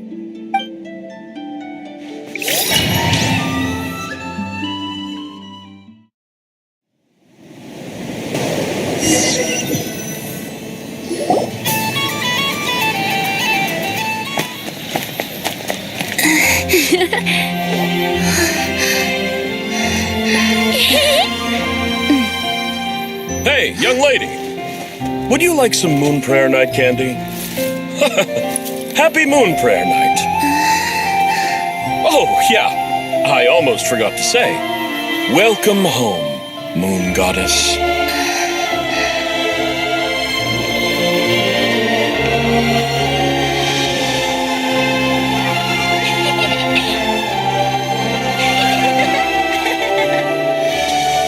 Welcome home, Moon Goddess. Welcome home, Moon Goddess. Welcome home, Moon Goddess. Turning Nasha Town into her home is a festive gift. A rather brilliant idea. Perhaps this is what Notcry, Columbina's home, should have been like all along.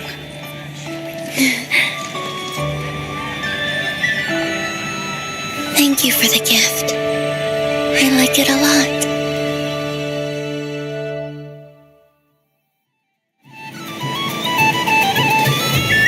This feels like the surprise of my life. I do. I never imagined I'd ever get to enjoy Moon Prayer Night with everyone so freely. If you're happy, we're happy. Quite a strategy you came up with. Hide the tree in the forest. It's not your usual style, Llama. Is there something about Moon Prayer Night that enhances what's in your head as well as the antlers on top? Apparently so. It even inspired a perennial penny pincher to use their resources for a greater cause. It truly is a magical festival.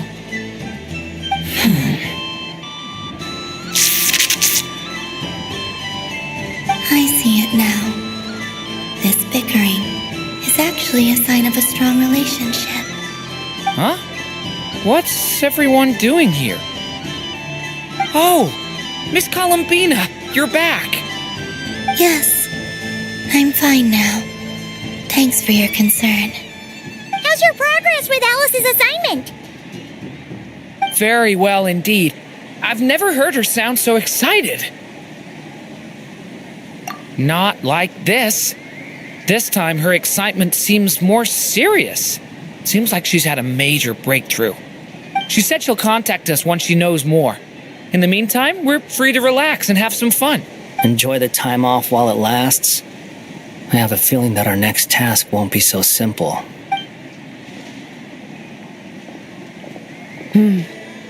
I should go. I still have a few things to attend to at the Frost Moon Scion stall. And I think I'll take a look around. With any luck, this once-in-a-year festival will come with once-in-a-year opportunity. Hold up a second. Where's Varka? I believe he made a beeline for the flagship the moment he entered Nasha Town. Ah, that's Mondstadters for you. They know what they want when festivals roll around. Goodbye for now, Columbina. I hope you have a wonderful night. I will. Well, in that case, don't just stand there. Get out there and have some fun. You'll definitely get a warm welcome at every stall. Oh, also, take this map with you. It's a guide to the festival.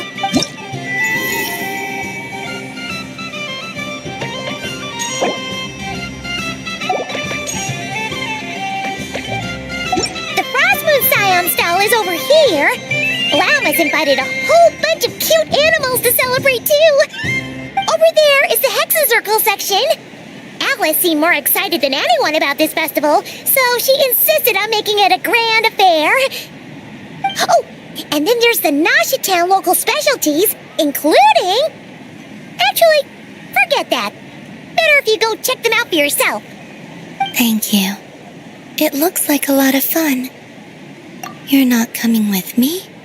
We'll be around, but don't you want to browse by yourself for a bit first?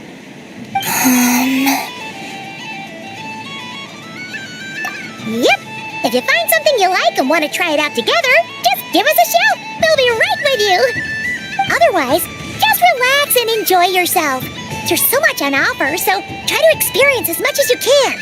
And don't forget to stuff yourself with all the delicious festival food.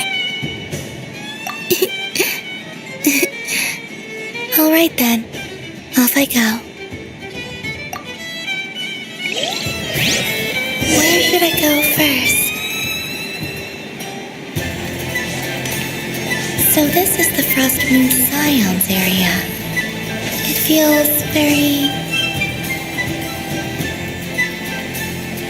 Wow, the Frost Moon Scion stall looks kind of plain. I don't go to Hisi Island much, but it's got that, like, all-the-world cultural feel. And if culture means we get more festivals, I'm all for it! Hello, Yahoda. Columbine... hello, Moon Goddess.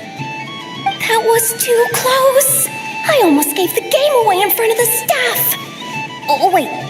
What's the deal with her shoes? They don't make a sound when she walks. I could do with a pair of those. Do you like balloons too? Balloons? Oh, you mean those? What's so fun about balloons? I'm not a kid anymore. They're probably more up Aino's alley. Yes. The animals seem very curious about these strange flying objects. I was drawn here by their voices. I recently learned a fun new game you can play with balloons, so I decided to come and give it a try. A new game?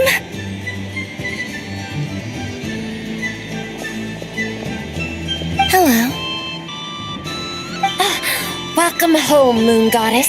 Here to buy some balloons? Yes. Could you give me a few that haven't been inflated yet? Are you sure? I guess it's not a problem, but... Yes, please. Thank you. Uninflated balloons? But those are just little rubber pouches. What does she want with those? Would you like to play the balloon game, Yehuda? Huh? Sure. I guess. How do you play it? Wait here a moment.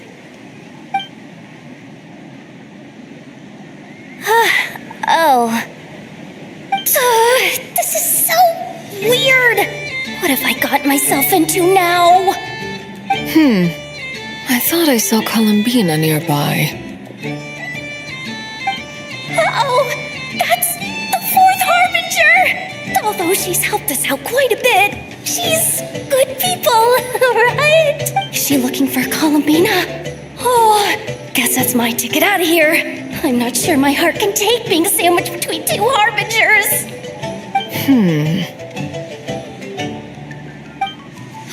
Which stall is she checking out? Oh, it's that other Frost Moon Scion's one. Try on the headgear, see what it's like having antlers or animal ears for a day. Oh, I wouldn't be caught dead wearing that stuff. So embarrassing. I have enough gear to carry as it is. Wait, what? She put it on? How peculiar. This would take some getting used to. I wonder if this is what it's like for Lynette. It really suits you, ma'am. What is this? She was so intimidating a moment ago, but now, dang, she's really rocking those ears. How does she make them look so cool? I suppose I may as well keep them on for now. All part of the festive experience. She's coming this way. How do you do, Miss Yehuda? Oh, jeez. Don't talk to me while wearing that thing. Where am I supposed to look? Oh, hey there. I'm looking for Columbina. Have you seen her? She just... Huh?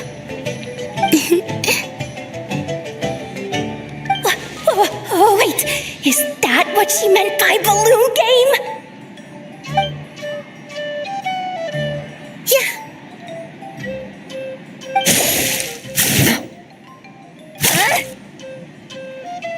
No fair! How come I get caught in the crossfire? An ambush from the rear? Is this a declaration of war, Columbina? Would you like to play too, Arlecchino? Seriously? Are they gonna start some beef right here, right now? Gladly. That said, I believe there is another who would like to join. Boss Nev! Thank goodness! You've gotta get me out of here! Things are kicking off big time! Hello there. I'd like 10... no, make that 20 balloons, please. Uninflated. What? Miss Moon Goddess, I hope you're prepared to pay the price for assaulting my employee. Welcome to the game, Nefer. Just to be clear, let's keep this a fair fight, okay? No strange powers, please and thank you. Naturally. Don't just stand there, Yehuda. Aren't you going to team up with me? Huh? Do I have to? Of course. Don't forget, the Curatorium has a reputation to uphold. I knew something like this was gonna happen.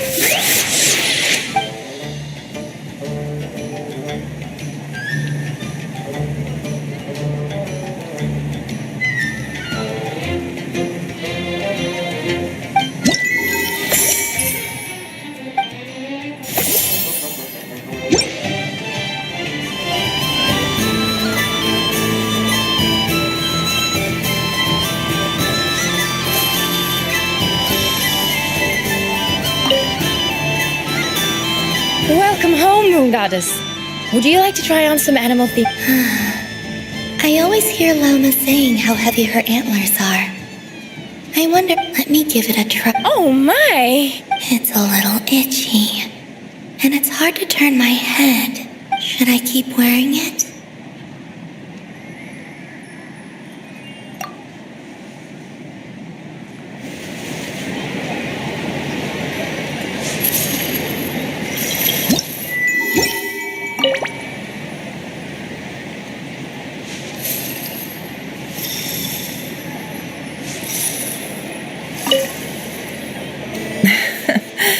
That was fun. It's a shame.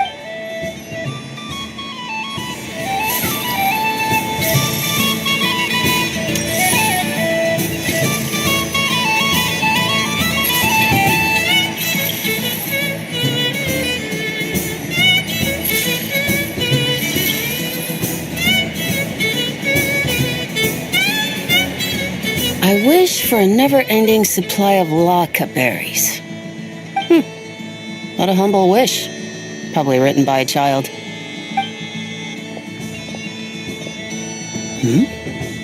Is that Lama the Moon Chanter?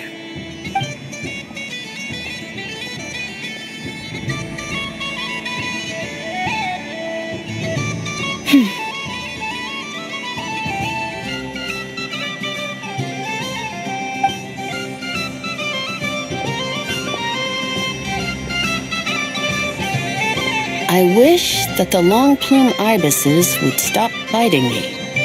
Oh dear, poor Lauma. All right, I'll write that one down for you. I got it. While everyone else is celebrating Moon Prayer Night, you're as busy as ever. I don't mind. It's rewarding work. A good kind of busy.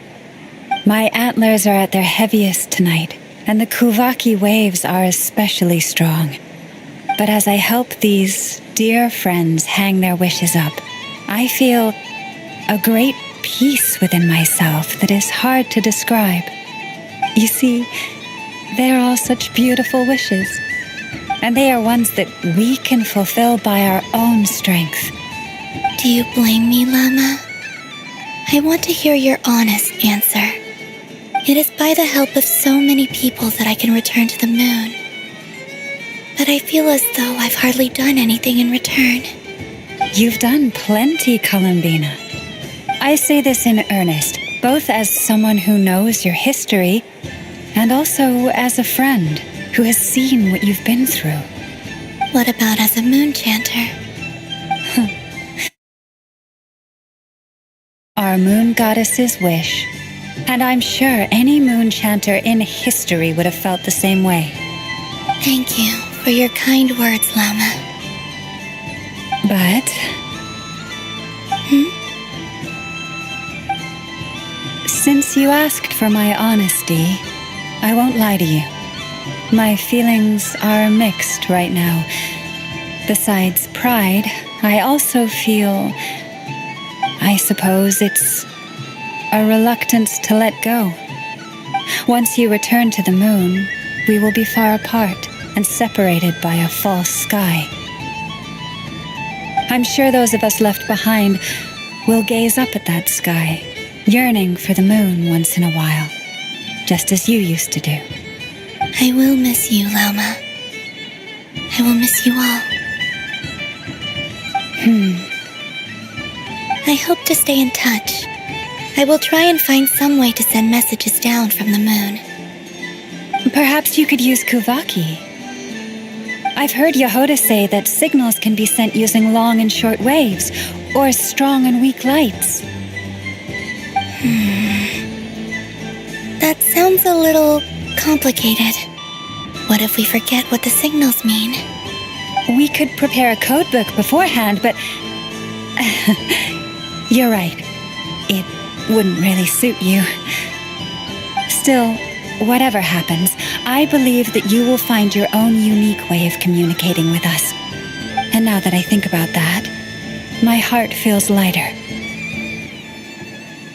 Because you trust in me? Yes. I have faith in you, and in the power of truth. In my experience, the truth tends to be difficult. But that's what makes it stand out from what is false. So I'm confident that your thoughts and your love will shine through the curtain of lies. We will know it when we see it. Thank you. Now, could you help me hang up my wish? Is this? I wish that all who dwell in this moonlit world can find a place to belong. And I wish that I shall one day see my friends again. It's 2 wishes. I hope that's not too greedy of me. Not at all. And I think you speak for us all with the second one.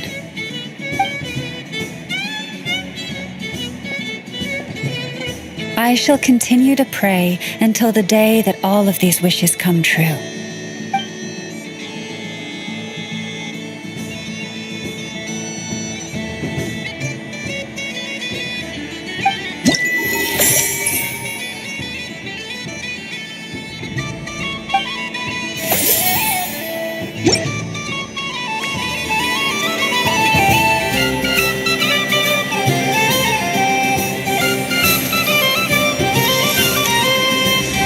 What's this?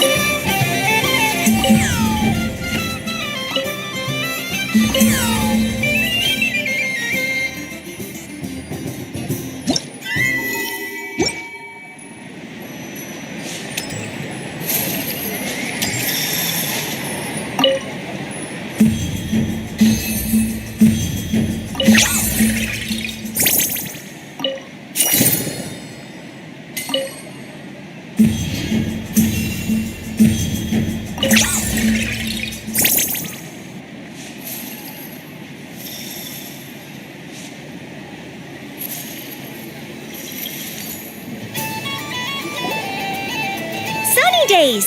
I prefer sunny days. Ah, well, you are as warm as the sun itself, Moon Goddess. Very well. I believe your spirit animal has to be this most adorable chic badger. Wow! Thank you, Mr. Talking Magic Lamp. Have a very happy festival, Moon Goddess. Lance? That's you, isn't it? Shh. It's our little secret, my dear traveler in Paimon. Okay, sure, but why are you here selling sugar sculptures?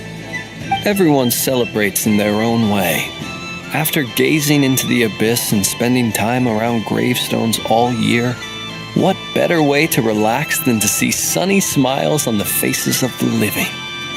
Besides that, I like to think of myself as a fair judge of character. I dare say matching personalities to confection suits me rather well. That's not what Paimon was talking about. Aren't you afraid that your true identity might be exposed? Should I be? There is all manner of magic in the air this moon prayer night, thanks to the work of the great mages. I see Miss Columbina is hiding in plain sight. Why should I not do the same? Why miss this rare opportunity to enjoy a special evening in my true form? Fair enough. You got a point there.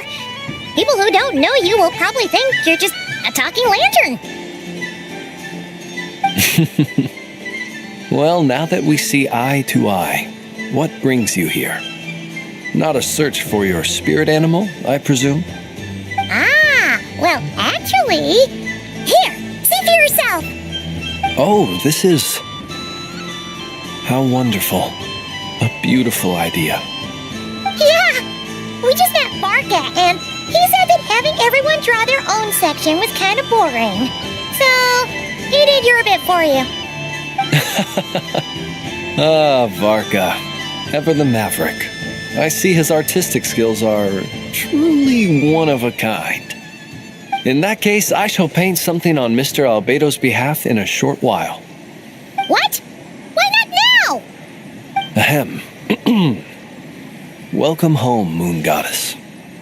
Phew, that was close. Hello, Flins.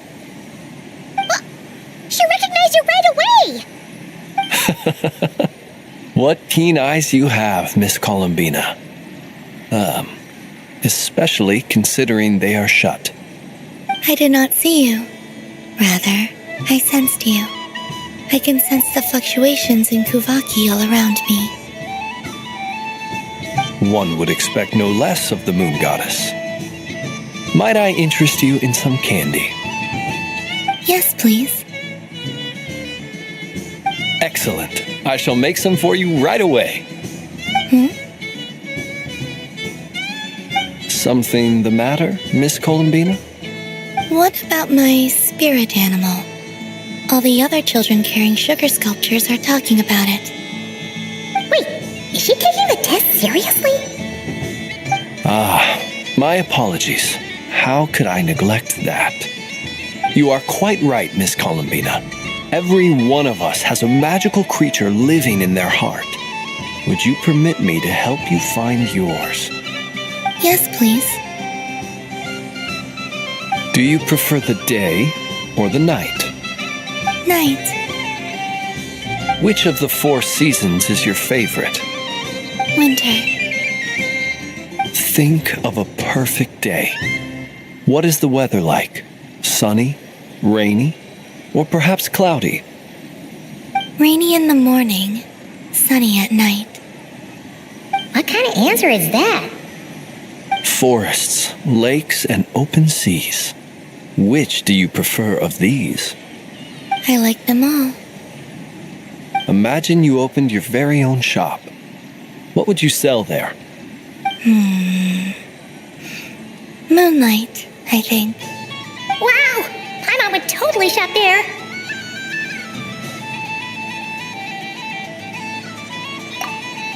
It wouldn't cost anything.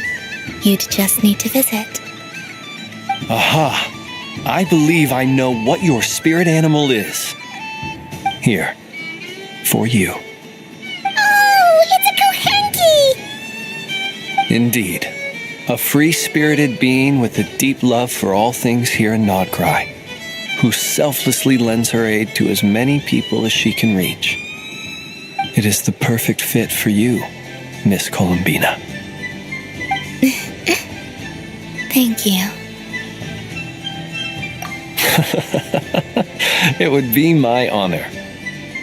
But you shall have to forgive me. We have known each other for quite some time. I doubt there is any answer I could give that would come as a surprise to you. So instead, would you accept this sugar sculpture as a token of our friendship? It's a lantern. Hey, why don't you two go enjoy your candy over there? Paimon wants to try out this spirit animal thing too. Right, Flint's? Come on, play ball. I get this drawing done. But I want to hear Paimon's answers. But it'll probably take ages. Paimon's a complex soul. And we don't want your candy to melt while you wait, huh? Oh.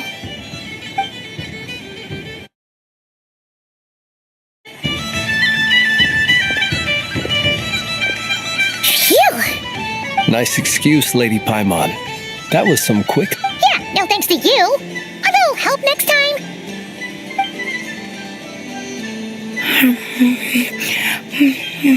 It's sweet. This way! It's the candy selling... I'm coming! Traveler, maybe we can share? Yes. I found out recently that people share their food sometimes, so I'd like to thank you.